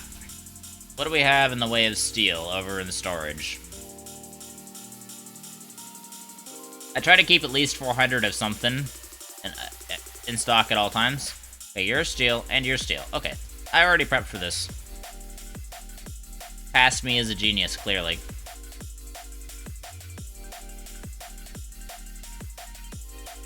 Alright. So we'll take the steel over, and we'll plop it on the Novus Project. And Bullet, thank you very much for the follow, my friend. I appreciate it. By the way, we did the Christmas event, for those of you who aren't aware. The Christmas event sucks. We did the Christmas event today. It was really super fast. I was gonna do the overflow rewards, but honestly, there's no point. I already have everything I need, and the overflow rewards are seriously not worth it.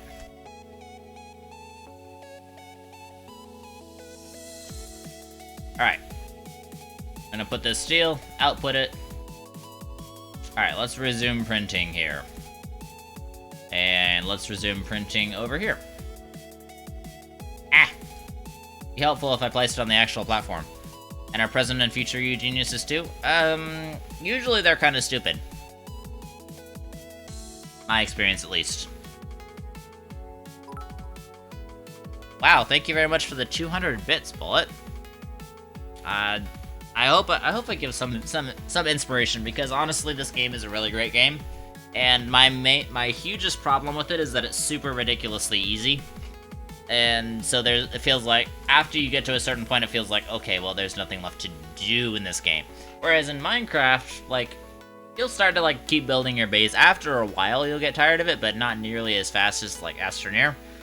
So I set myself major goals. If you want to start on what I like to call a mega project, that's what I classify these as.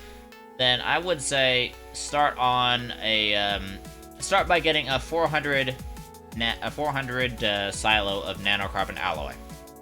That'll give you something to chow on for a while. That was my first mega project, and that really forced me to start thinking about bulk automation, because there's a lot of YouTubers out there that I get where they're coming from. It needs NPCs that attack you on some planets. I mean, there's multiple different things that I could say about what I think Astroneer needs to do, but ultimately I'm not in the position of the devs, so it doesn't help me to fantasize about what they should add. I just know the game is too easy. And so as a result, I created challenges that are very difficult. Just with a lot of logistic automation for that would be nuts. Yeah. And so for me, that's actually pretty easy to whip up 400 nanocarbon alloy. It's going to take a little bit from the farms that I've got already set up. So the 400 of nanocarbon alloy, what it required me to do is take a fundamentally different approach to automation from what other people do. So you'll notice, like, I've got something like 8 small printers going at once, which makes for the fastest printing that you can possibly have. But it kind of reflects the approach that I generally take to automation, which is, let me place this. Okay, there we go. Alright, anyway, the general approach that I take to automation is as follows. I do not automate for having every single resource available at my fingertips. I just find that highly impractical and not very useful. Also, I'm gonna activate this auto unpackager. These proximity repeaters are amazing because all I have to do, place that there, unpackages things. And then, all I gotta do for... Actually, I'm gonna grab you, place you down. All I have to do for the, for this thing is I have to place the silos on here. I don't have to unpack them, worry about anything at all. All I gotta do is just place the silos on here. Anyway, my approach to automation. I'm getting sidetracked. My approach to automation is large-scale automation that can be diversified to anything. And once we're done with all the printing and everything, I'll take a break and run back to Glacio and show you exactly what I mean. But take automation that's highly scalable and applies to anything. I love that, by the way. Just unpacks everything at once. So handy. Let's see. We've got 3 there, 1 there. That's 4. We're halfway through. We're printing number 5 and 6. We're just gonna need number 8 and 9. Or, no, sorry, number 7 and 8. But automation that I made makes sure to ensures that I can do things that I need to do in high quantities, but it's not something that I can just like instantly press a button and I'll get a resource. A lot of people will take that approach to automation, which I think it's great for like small scale bases, but if you're thinking large scale like I'm thinking, then it really looks kind of dumb and impractical. How many hours am I at now in the game? Good question. Steam. Okay, Steam is frozen right now. Come on. Unfreeze, please. I guess we'll never know because Steam is frozen. Alright, we're gonna worry about that in a second. Once things finish printing... No. Once things finish printing, I'll run back to Glacio, and we'll show a few things off. I'll give you a base tour since you're new here. I'll give you a base tour. Haven't seen. Okay, we're all good there. We're almost done with number 5 and 6. So then, as soon as the next ones start printing, then I'll turn these resource canisters off. 1, 2. Okay, they're both printing now, so I'm gonna turn both of those canisters off. These guys are very nearly done. They're on their pretty much last batch. So we're gonna unpack this guy. And the reason why I unpack them all at once, not individually, is because then I can start. Then if I unpack them individually, then things are going to want to start to go on the medium storage silos, and that just makes life difficult.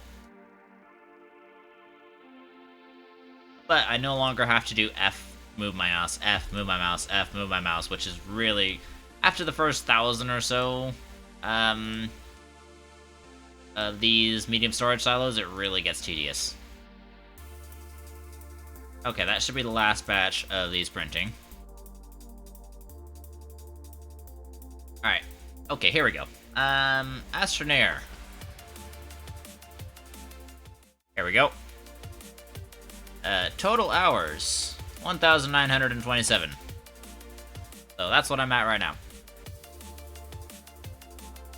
Alright, and I'm gonna yoink you back. Okay, you're good. I'm gonna place you over there for a second. And also, you don't even have to let go of the thing, which is amazing. Okay, these guys are almost done. And honestly, I can afford to unpack that one. But the automatic unpacking is something that I really wanted to come to the game for a very long time. So I really think it's an awesome, awesome addition. Literally, I was complaining about that we didn't have the ability to automatically unpack things right before the update dropped, and then the update dropped, and I realized, wait a second, those proximity repeaters can be used to unpack things automatically. This is amazing. So I thought that was kind of interesting. Alright. We're nearly done printing with the platforms and everything. Alright, and go over there. That is bomb number 1 of 8.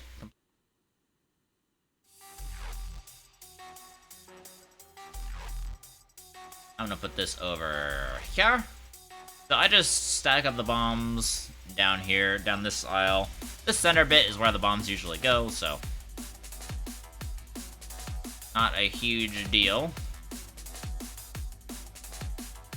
And if you're unpacked now, we're gonna scoot you over here. Okay, we're nearly finished printing. Alright, I'm gonna run back to Glacio real fast.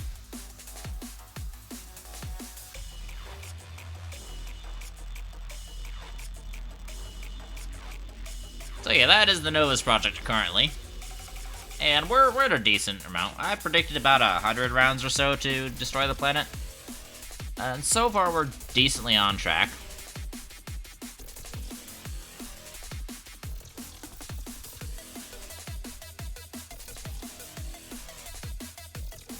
Okay, so these beacons are each individual resource farms. So for instance, this is titanium and quartz, I can tell right off. Then I've got iron, which is hematite, and I've got resin, graphite, and then ammonium. Ammonium and resin are the same color because there really isn't a whole lot of beacon colors, but you know. Alright, so this is my approach to automation. I've got a whole ton of junk in here, and so I'm sorry this base is very, very disorganized. But a good example is my furnace array. Let me actually grab, wait a second, hold on, I need an empty canister. Empty canister. Do I have an empty canister lying around? Does not look like it. Alright, I'm gonna go have to grab one. Alright, give me you. Which is okay, as I accumulate more resources, I'm fully prepared to be able to run more of these. Alright, let's go grab something we haven't grabbed in a while.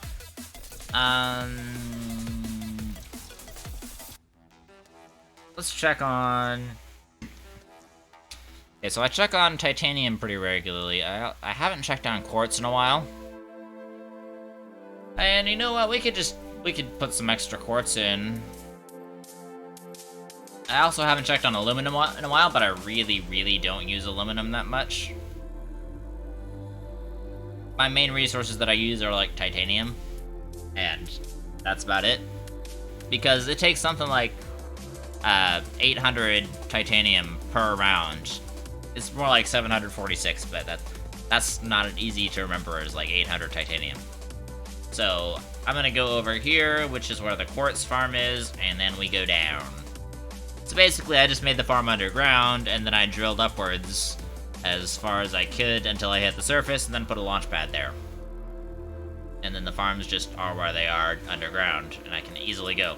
This one, I was trying to get it to line up with the other farm, and this one's not even done. Oh, great. Alright, so you're not even done. Cool. I'm gonna refresh this guy. There we go. It'll be going.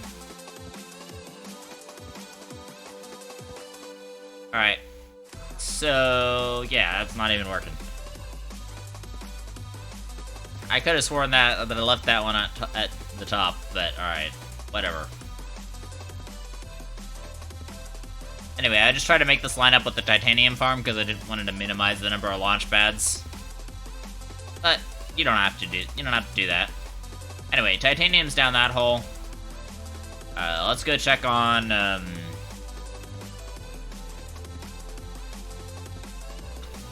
let's go check on... Why did that go in the oxygenator slot? I don't know why that went in the oxygenator slot, but alright. Is what it is. Let's go check on the farms where... Hematite farm right here might work. Alright, so I've got resin over there, in case I need to ever get resin. And I've got graphite down here. Oh my gosh, did this finally fill up? That's amazing. It actually finally filled up. Alright, watch out. I'm definitely taking you home.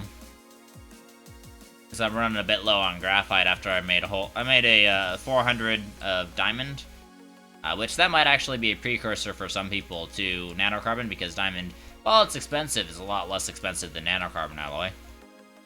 But for me, it's just not really that expensive. Alright, so let's take... Since this is smeltable, that's the reason why I'm going for it. Let's take a whole thingy of... No. Let's stop it. Get closer. There we go. Alright, we'll let that run. So now that's passively going. I'm passively gathering hematite while I'm doing other things, which is what I love about the passive resource generation that the automated extractors go. I highly recommend getting auto extractors on every single resource that you can. We're gonna run this stuff back to the home base, and I'll kind of show you what my main approach to automation is. It's easier to illustrate when I'm running something through the furnace array, which if I'm not actively trying to build up like nanocarbon alloy or something. Oh, by the way, I do have a couple of automatic proximity. Basically, if you set up two proximity repeaters next to each other, they will they'll just trigger each other. And if you set that up next to like one of those places that respawns the little tiny scannable bytes, then those little tiny scannable bytes will they'll respawn and then instantly get scanned. That's essentially what you just saw there. So I'm going to enable the output on this thing. I turned off the power to the smelter because I wanted to take all at once because it just makes it look nicer. And then I turn on the power, and so see I've got 4 auto arms because then that makes them 4 times faster than a single auto arm. And then they just grab all the stuff and pass it on, and we've already filled up the first furnace array. This whole array has 10 furnaces in total. And I need to get some extra... Yeah. I need to get some of that. I need to get some fuel going in me. But anyway, it'll slowly fill up, and it fills up the... and once it gets going, it really starts to fill up this iron canister. Let me grab... Fill up on fuel. There we go. Now I don't have to worry about my backpack getting handed random things.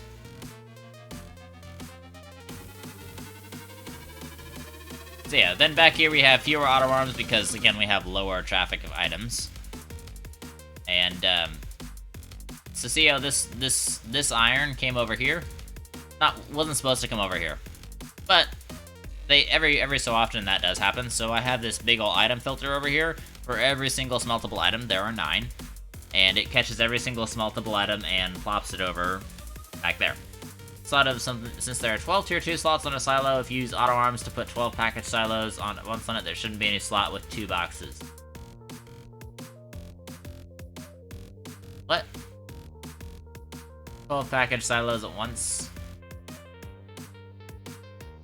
Yeah. That's kind of what I'm thinking. Although I honestly haven't found out if it's worth it. I need to experiment with that at some point. But as you can tell, this is automatically starting to fill up pretty darn fast with iron. And it's going just about as fast as these 4 auto arms can go, and I honestly think I might need to up this amount to 5. But as of right now, it does just barely keep up. And the last array hasn't even started firing yet.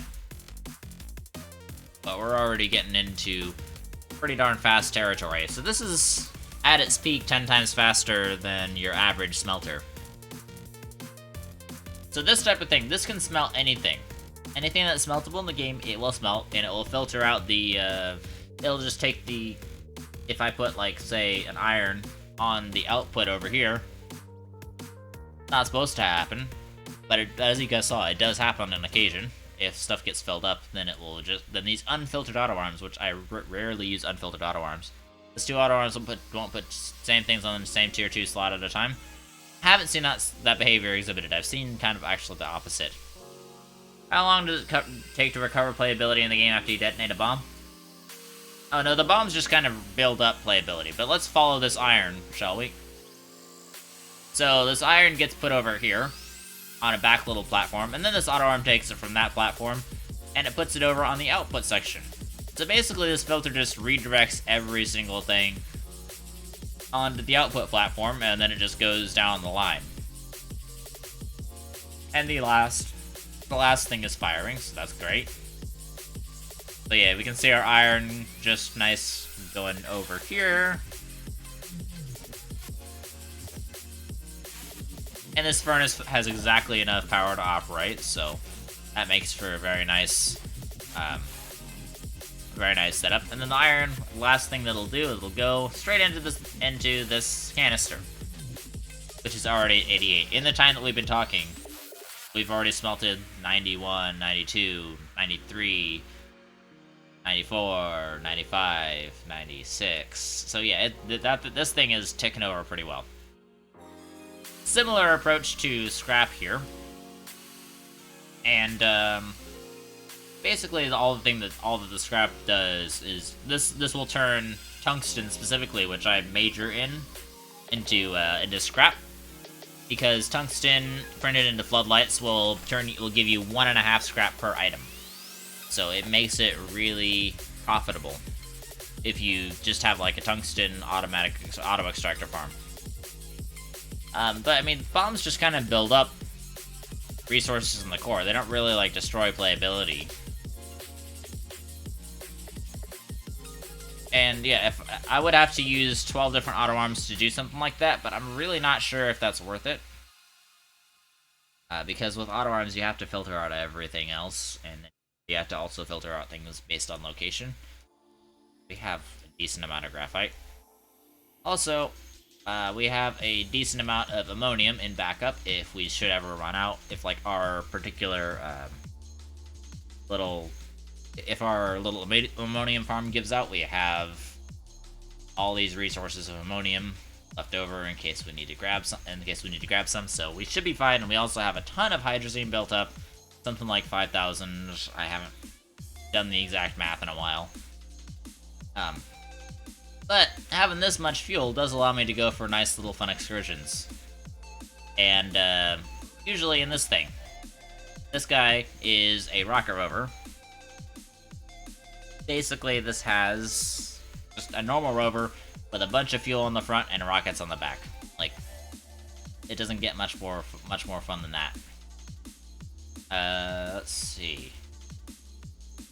Do you guys want to take the rocket rover out now, or do you want to just go back to the Novus Project? Because we can go back to the Novus Project. I honestly am open to do it. I was planning to do the Christmas event for the entire stream and figure out automation and stuff, but because I specifically avoided seeing how the Christmas event worked, I wasn't thinking that it would be non-automatable. Well, it is probably automatable. I'm sure you could, but it's way too much effort, and I have no reason to need to automate it. But yeah, do you guys want to take out the rocket rover, or you want to wait? Also, by the way, I should mention, while I'm waiting for you guys to type in chat, you want to take out the rocket rover? Alright. I do have this global spanning highway system. This was actually my first mega project. This highway system spans the entirety of Glacio at mountain level, and it does actually. I'm gonna leave the rover up here for a second. It does actually stop off at every single gateway. Okay, keep working, rover seat. Keep working. Ah! I flew into a wall. Alright, if we go back over here.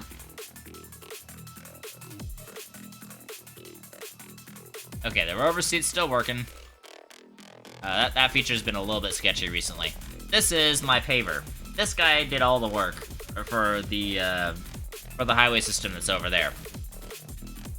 So this guy has this is like the third or fourth generation of paver. I'm gonna hit F. Oh, my game just froze, and now I'm back in the seat.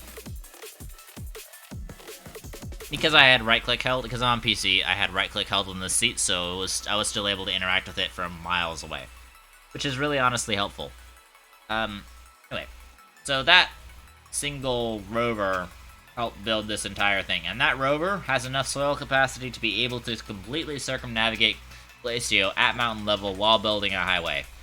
So I can print a highway entirely around Glacio for the entire thing. But anyway, I have to talk about the 5 limits of Astroneer, which are not I used to think there were 3, but I've actually done some learning because of the rocket rover directly, and because of some help with some friends. But so I got my jetpacks, right? Well, the jetpacks have a limit. If I come out to here, I can only go up so far. Right about here, I stop. This is the first limit of Astroneer. This is the flying limit. Jetpacks and VTOLs do not work above here. I can still jump, I can still use my hoverboard, but my jetpacks just do not work. So, the extra fuel that I'm bringing is just to fuel up.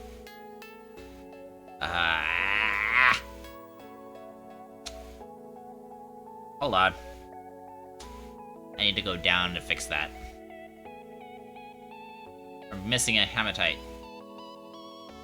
Well, it only takes a second to get back. I'll be back in just a second. Hold on. Just gonna reverse and then brake. Let's go forward. All right. Ah! There we go. All right, so let's turn around while we're still on the highway. Because I don't want to go back into the base to turn around. That's going to really suck. Alright. Parking brake on. Hold on. I got handed a dumb hematite right before. Alright, here. Hand me a fuel. Thank you. Also, if you wonder why I use the hoverboard so much, reason is because it actually gives you a higher top speed in your jetpack, even if you're not touching the ground. So I use the hoverboard midair. Anyway, this guy basically just has a nitro, and I'm gonna take him up. So that's the first limit. The first limit of the game is, the player limit, which is, well, not really the player limit, but it's the jetpack limit, I call it. It's really the flying limit because now the VTOL was introduced, which is a fairly recent introduction to the game for those of you who are newer to the game. VTOL is pretty new, but it has the same it obeys the same limitation as the jetpack. The same height limitation. And if you notice, even though we have all this extra hydrazine on the front, these hydrazine thrusters are not refueling themselves. Now, how we do manage to refuel these hydrazine thrusters, I'll talk about in just a minute when we hit the top of this. But for the ride up, I usually leave the refueling system off, and that nearly cost me my life one time when I forgot to actually activate the refueling system, but it works. Okay. Alright, let's pull a stop right about here. So this is the second limit of the game. And this is the vehicle limit. I'm gonna fill these up with the fuel from my backpack. And so I'm gonna take this fuel right here. But I'm also gonna switch out these partials just because OCD, pretty much. No other reason. I'm gonna take those partials, and then I'm gonna activate this guy. Now this guy, he'll take from he'll take from a designated spot, which I can't have an entire silo of fuel because the fuel needs somewhere to go for the auto arm to pick it up. So within the auto arm's reach, I have one spot where the hydrazine can go. This beacon is for something else, but I have one spot where the hydrazine can go. Now all of these have as much hydrazine as you can physically cram into a single fluid and soil canister, which is actually 26, despite the fact that it can only hold 24. It can also hold one on the top and the bottom at the same time. And I'm going to enable the output of all of these. If I don't do that, then I'm running out of fuel somewhere around Silva, usually. And that kind of sucks. But we've enabled all of the fuel, so we now have a ton of range. Which this rover actually holds 320 hydrazine, I think it is, with everything else. And, yeah. Then I have these nice little areas here. And you'll see exactly what I'm talking about when I mean the vehicle limit in just a second. Let me line myself up a little bit.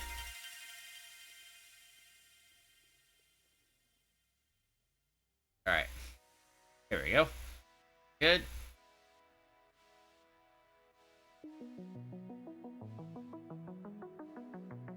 Right above this vehicle limit, we're weightless. You just kind of go around. And here's where I would be normally helpless if I didn't have a rocket rover.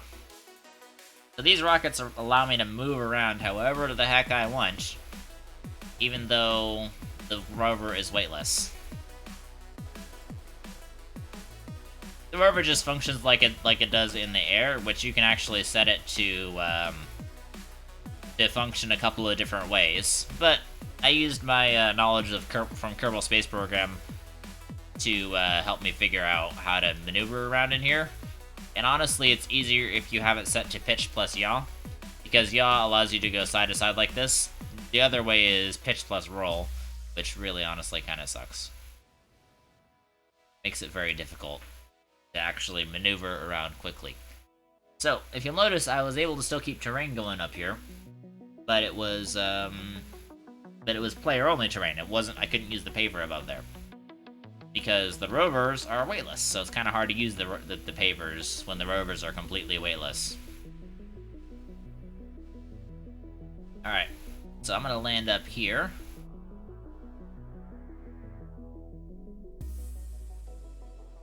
And we're gently gonna touch down.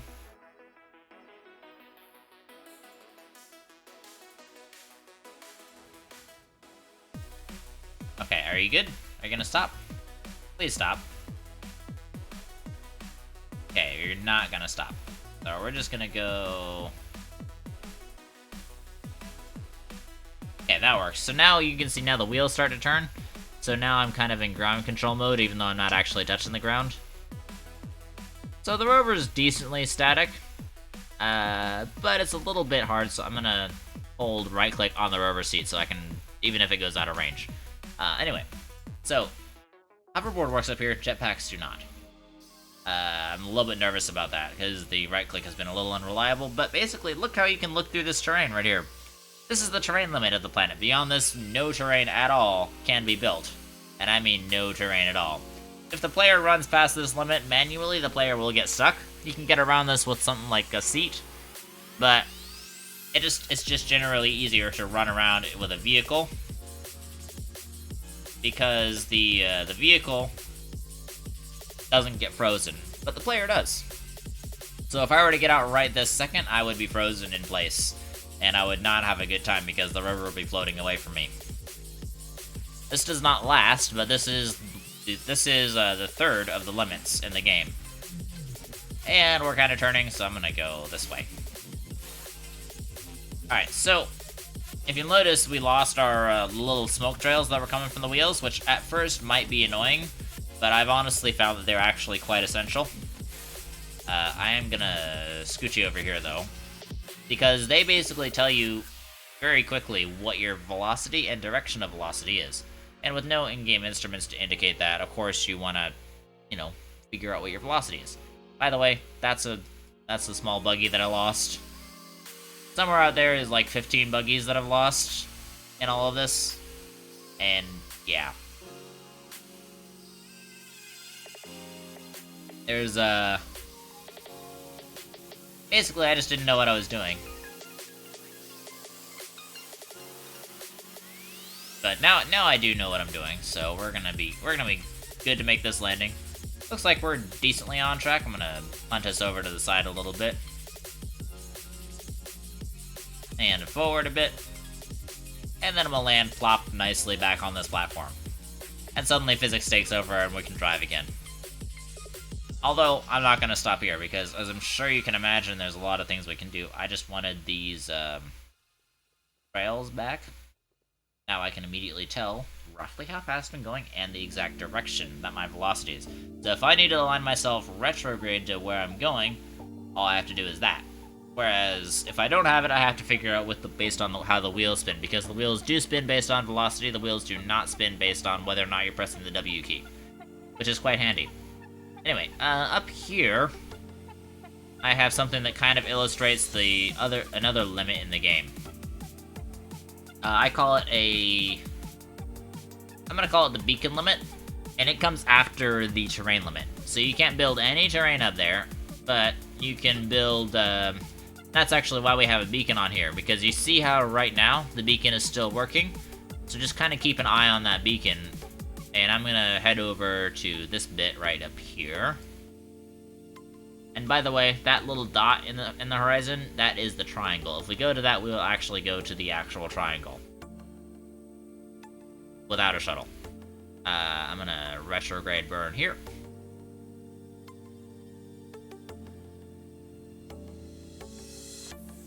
And yeah, you can see, this is a launch pad. Up here. No, this launch pad does not work. The reason why I put it up here was to test out to see if it did work, and it does not, which is really unfortunate. There is one launch pad lower down that does work. How did I get a beacon up here? I brought it up with a rocket rover. Oh, hey, what's up, Furion? I think I saw you on Reddit, didn't I? Anyway, we're below the beacon limit, which is the fourth of 5 limits in this game.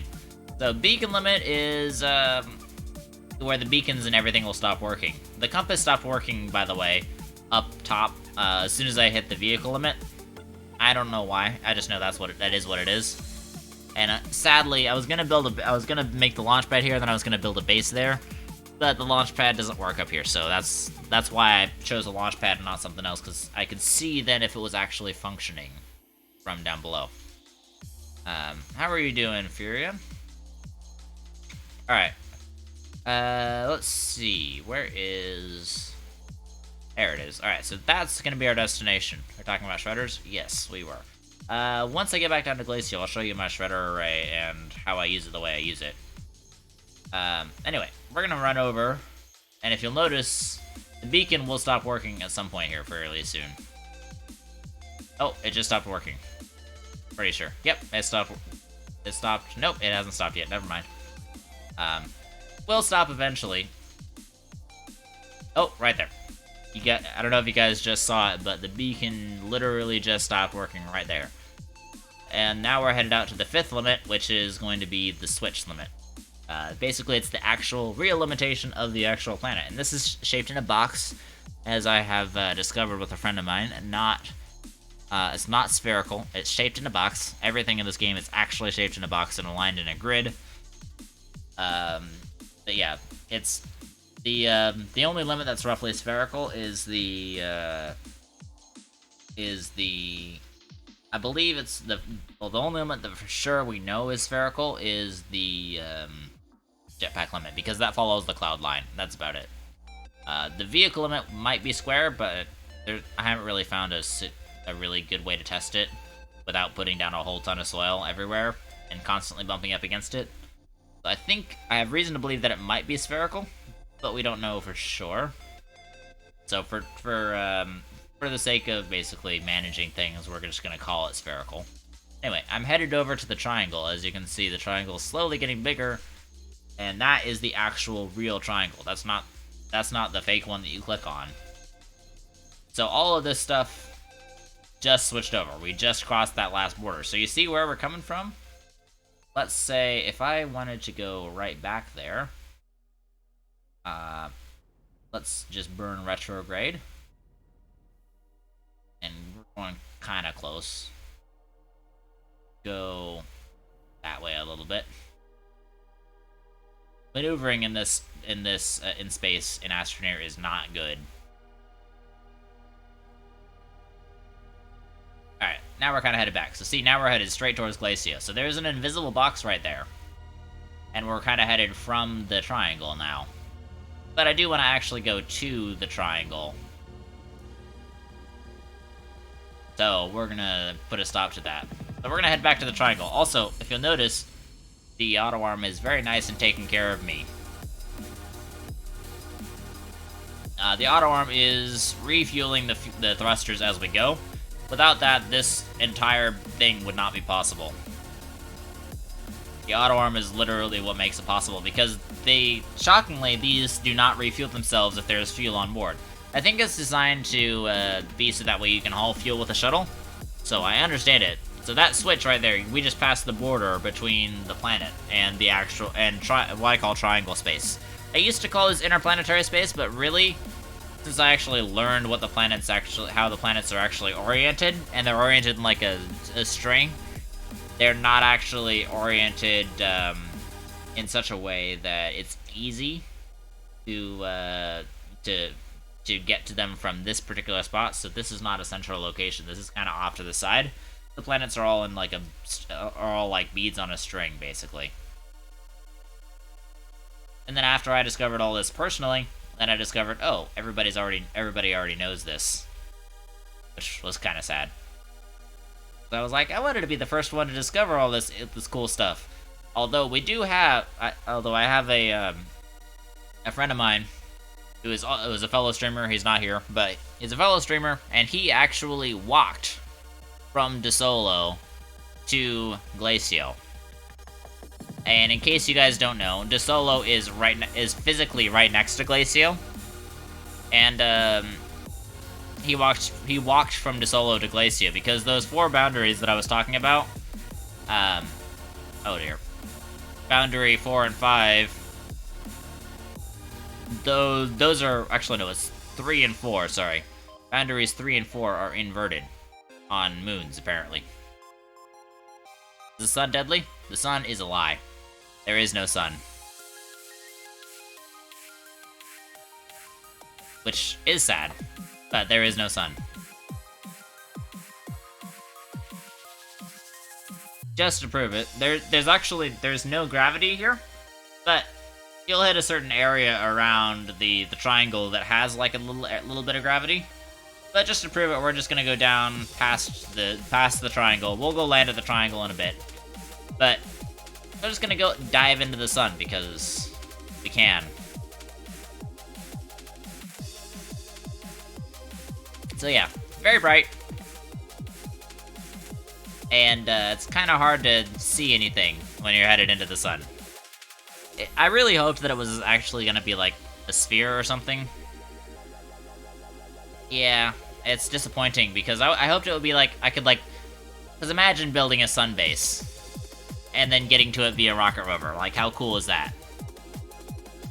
I'm tumbling and I can't really see.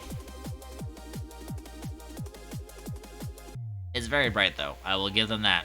It's extremely bright.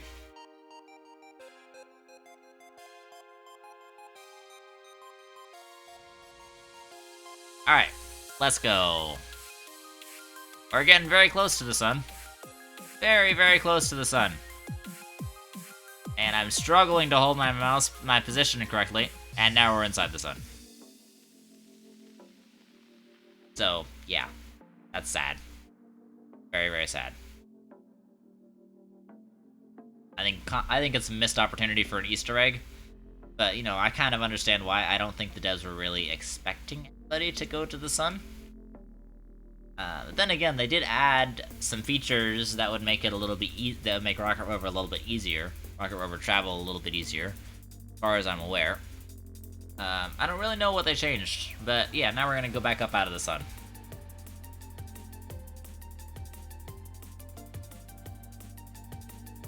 And we're gonna go this way over a little bit.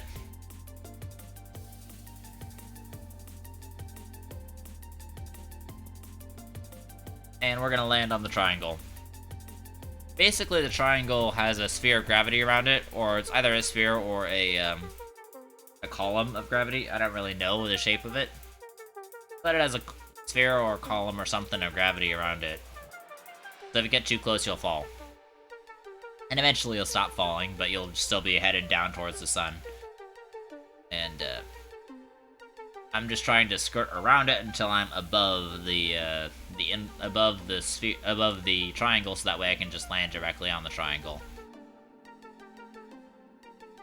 And I don't know, I may not end up hitting my target. I may not end up quite going. May end up overestimating my speed. So we'll see how it goes. We're gonna give it a shot though. Haven't landed at the triangle in a while. Basically, the triangle is nearly impossible to get off of. So what I do is I'll usually just make myself, I'll just pick myself up with a shuttle, and I'll teleport home. It's honestly the easiest thing to do. Alright, we're above the triangle's altitude now. So we're gonna cancel out most of our momentum and then go this way.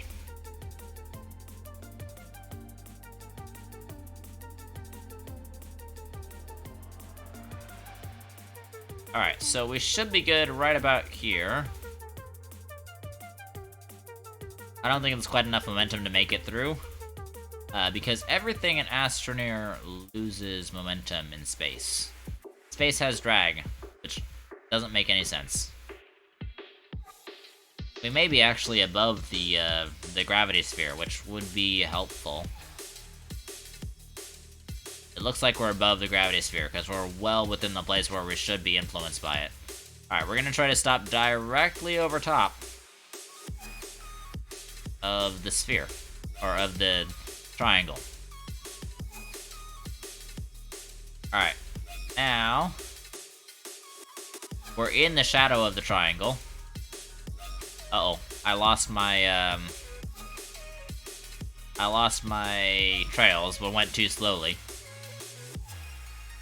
It's okay, I'll just estimate my velocity.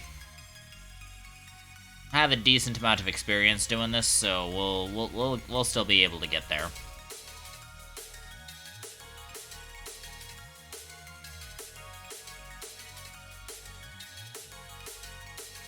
And I have to use several tricks with the camera to get me to figure out what my velocity is.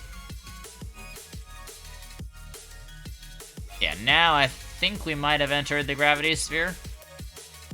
I'm not positive. Yeah, we have now.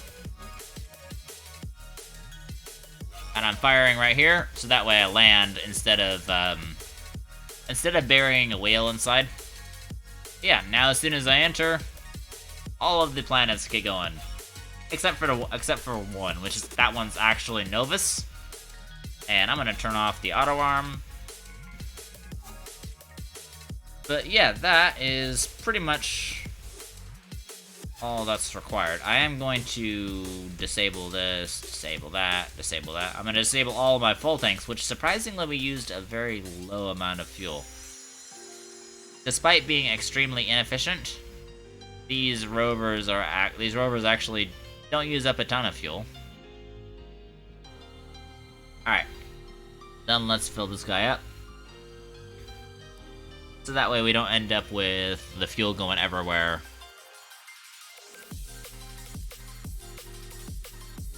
Oh, you're still... I wondered why all the extra fuel wasn't going away.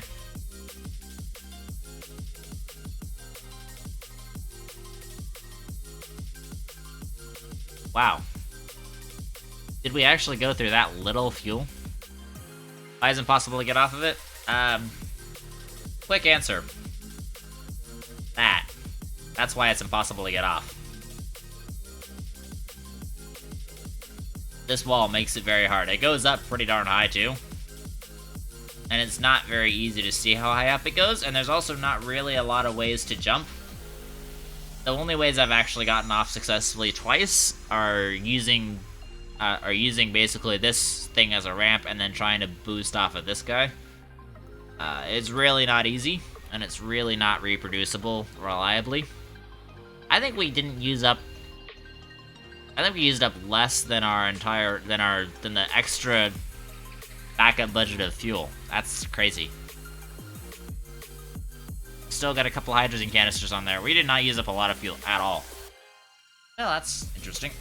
All right, let me go grab a shuttle. We'll come back with it. And I'm sorry if I'm spoiling the game for anybody. There's not really a whole lot I can do about that. Also, if you guys have any questions about the game, feel free to ask me, because I feel like I know a decent amount, and if you guys have any questions, I might as well put some of that knowledge to good use and help you guys figure out stuff. So if you have any questions about the game, let me know. Anyway, Furium. About shredders. I do that weird backflip, I don't know why. Also, this is a kind of cool little terrain glitch that has happened. I did not build this. This was generated when I had all the terrain get messed up because of the terrain updates. And so that's how old this save is. This save is 3 days younger than 1.0, so it's been out for a very, very, very, very, very, very, very long time. And the only reason why it's not older is because 1.0 invalidated all previous saves. What was what? Anyway, this is my shredder array. I use extra large shredders because, as far as I reckon, they're a lot more efficient, because they can smelt either 4 or 8 tier 1 items at once. I don't remember which. Also, I do have something over here, a little canister over here for filling up extra partial hydrazines. So we're gonna plop you on there and plop you on there, and it'll combine them. Astro Time, I'm sorry, I don't really know what you're asking about.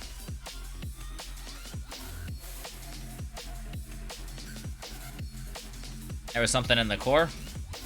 Oh, that's just a, that's a piece of terrain. It's one of those big old rocks that's supposed to despawn and never did despawn, and I don't know why it's there. Can't blow it up, can't get rid of it. There's nothing I can do about it. I did make one of these because I thought they were interesting. What are you guys? Extended. Okay. Not useful then. Anyway. Our, iron should be finished, and actually, because, there's something to do with lag and going off-planet while it's smelting, and it actually ends up duplicating some resources. So we started out with 401 hematite, and we ended up with 403 iron. How? Why? No idea. But I don't really have a use for these resources, so I just I'll plop them over here on these silos. Winch. Yeah, I do have several winches. But, oh yeah, this was some guy's stuff that I had on helping me out. But we ended up with extra iron, and so I'll just use those. I pretty much only use those resources when I'm trying to make like a one-off thing. Really not very useful otherwise. Anyway, let's go put this iron in storage, where it belongs. Alright, where's the other iron? That's copper and aluminum. Okay, iron's right here. So I think what I'm gonna do, move the aluminum over, put the iron right there. So, also, these are all large resource canisters. The winch, the rock. Winch, the rock? Oh, maybe. I honestly don't care enough about it to worry about the winch, about using a winch down there. Yeah, it's a little bit of a pain to get there besides teleporting. And well, getting there is not a problem. Getting back out of there without teleporting is kind of a problem. So it just takes a while with jetpacks, and it's a big commitment for a tiny little problem that really doesn't affect anything. So, yeah. Why do you have 21 launches? That's not right. This should not have 21 launches. I try to keep my number of launches even. That kind of sucks. All right. So in order to bring the rover back, we're gonna have to make it in 2 trips because the 1 trip is not gonna be enough because the rover takes up a lot of extra space. Most of the stuff we can actually, I'm pretty sure we can package up most of the stuff and put it on a medium silo. Let me try taking a medium silo and a couple of packagers.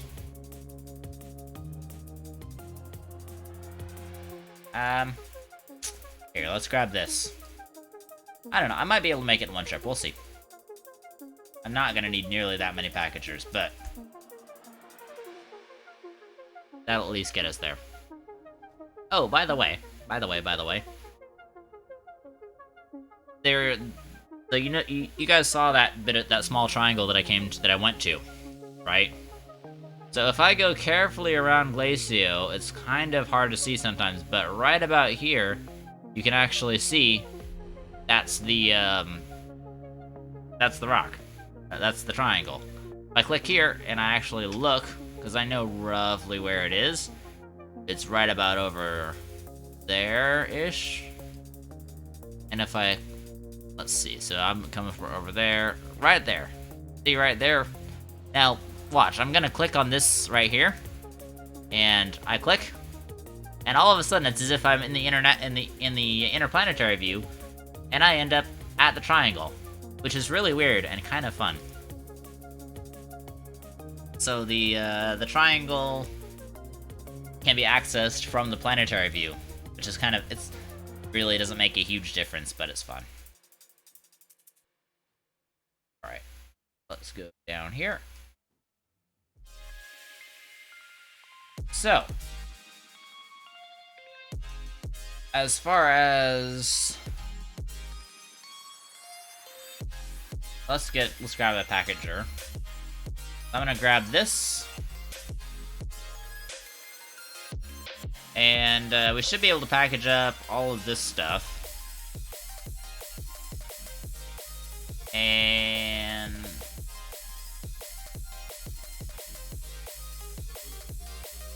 okay, so I can haul it back in 1. I don't need to though. Alright, so let's package up the rover though. But the rover makes a really large package. And honestly, I don't think I can just do without. I don't need to worry about it too much. I'm just gonna come back with a medium silo and not worry about all of that fun stuff. I'm gonna go home and I'm gonna intentionally land in the wrong spot and then head back, because I want to get the number of launches even, just for funsies. But yeah, you can get to the unidentified satellite from any planet except for Aatrox and Calidor for some reason. Don't know why, but that little tiny small thing, that small little triangle model is present in all planets. And it is kind of fun. Oh, wait. Since I have a little bit of extra fuel, let me show you guys something. I have an extra launch of fuel, which is not often that I do. So here, I'm gonna show you. So you see these airborne things? Actually, okay, that is from that one. So let me click this one.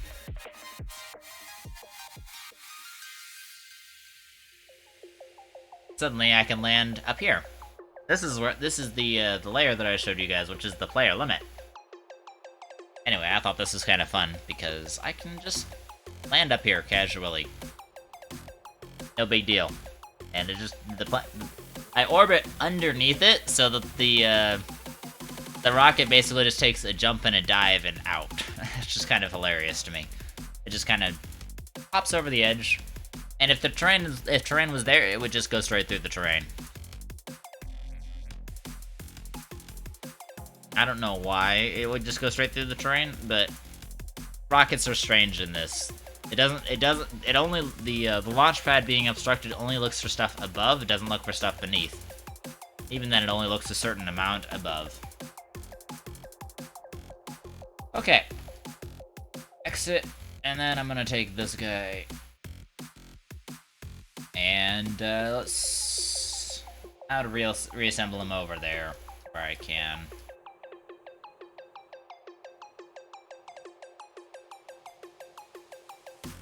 There we go. Grab that. I know there is a hydrazine that snuck its way onto the packager area. I'm aware of that. I will take care of it in a second. Alright, let's go grab that hydrazine.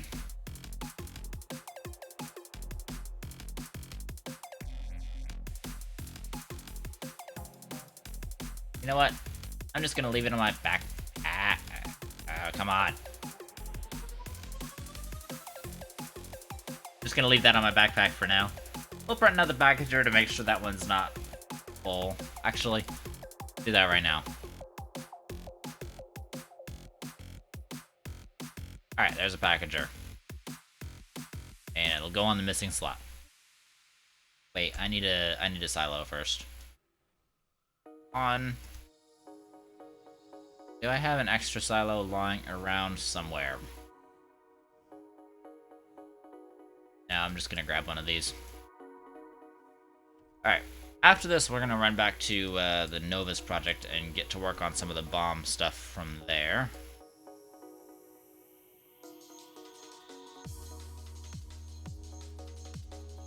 So yeah, I hope everybody's enjoying themselves. And we're gonna go pick up the rest of the rocket rover mess from up there. And let's see. Let's go to the unidentified satellite, except let's do it the funky way. It's a lot easier to see when you're zooming in and out from the planet. And even then it's not like super easy to see, but now you can kind of see it's right there. It's hard to avoid tracking something that's moving against a still background. So it stands out pretty fast. And here we are. Let's land somewhere.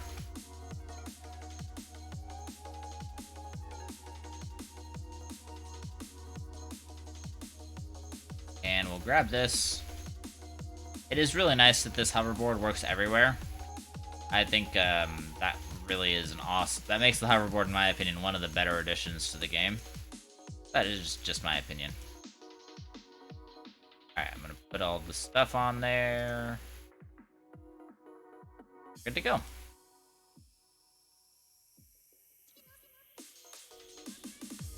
Alright, home we go.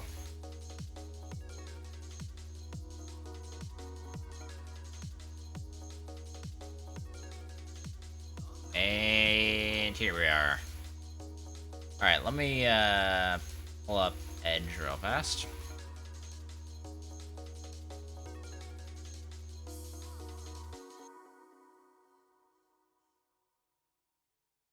And we're gonna drop off here.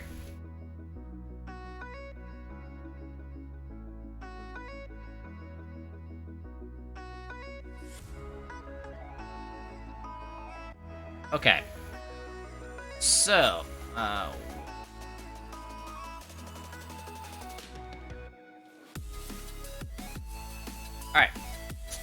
Let's hop out of here and drop this off over by the rocket rover. I'm gonna put the rocket rover back together before we move on because I don't want to forget about it, because I will. Believe me, I will forget about it. Alright. fuel cell on first. Then we're gonna put the rockets on next, and they should remain rotated correctly.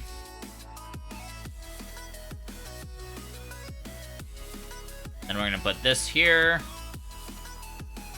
And the RTG, actually, put the RTG back there, and I think... I don't remember if the auto arm was supposed to go on the front or the back. I'm pretty sure it was supposed to go on the back.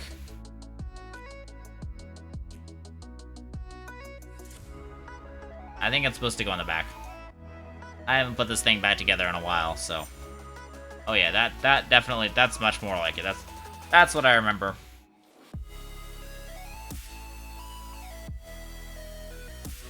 Alright, there we go. Now it has returned.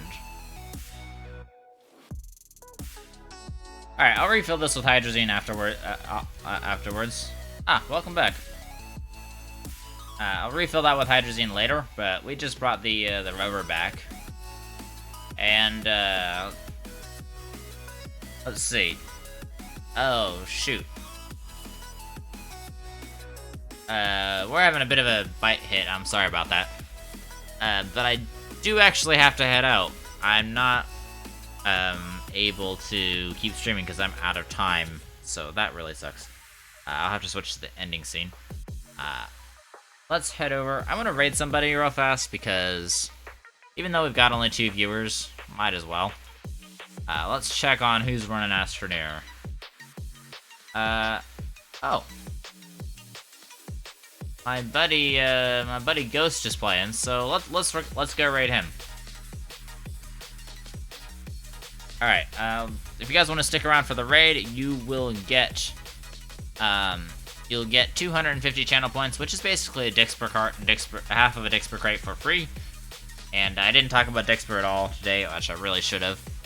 But anyway, thank you very much to Bullet for cheering. I really appreciate the 200 bits. And we're gonna go raid this guy. And thank you guys very much for tuning in. We will head over to raid Ghost and gonna have some fun in the process. Alright, we're gonna raid Ghost, and I will see you guys on the other side of the raid, and I hope you have a good night. Thank you for stopping in, Furion. It was nice to see you, and I'll see you guys on the other side.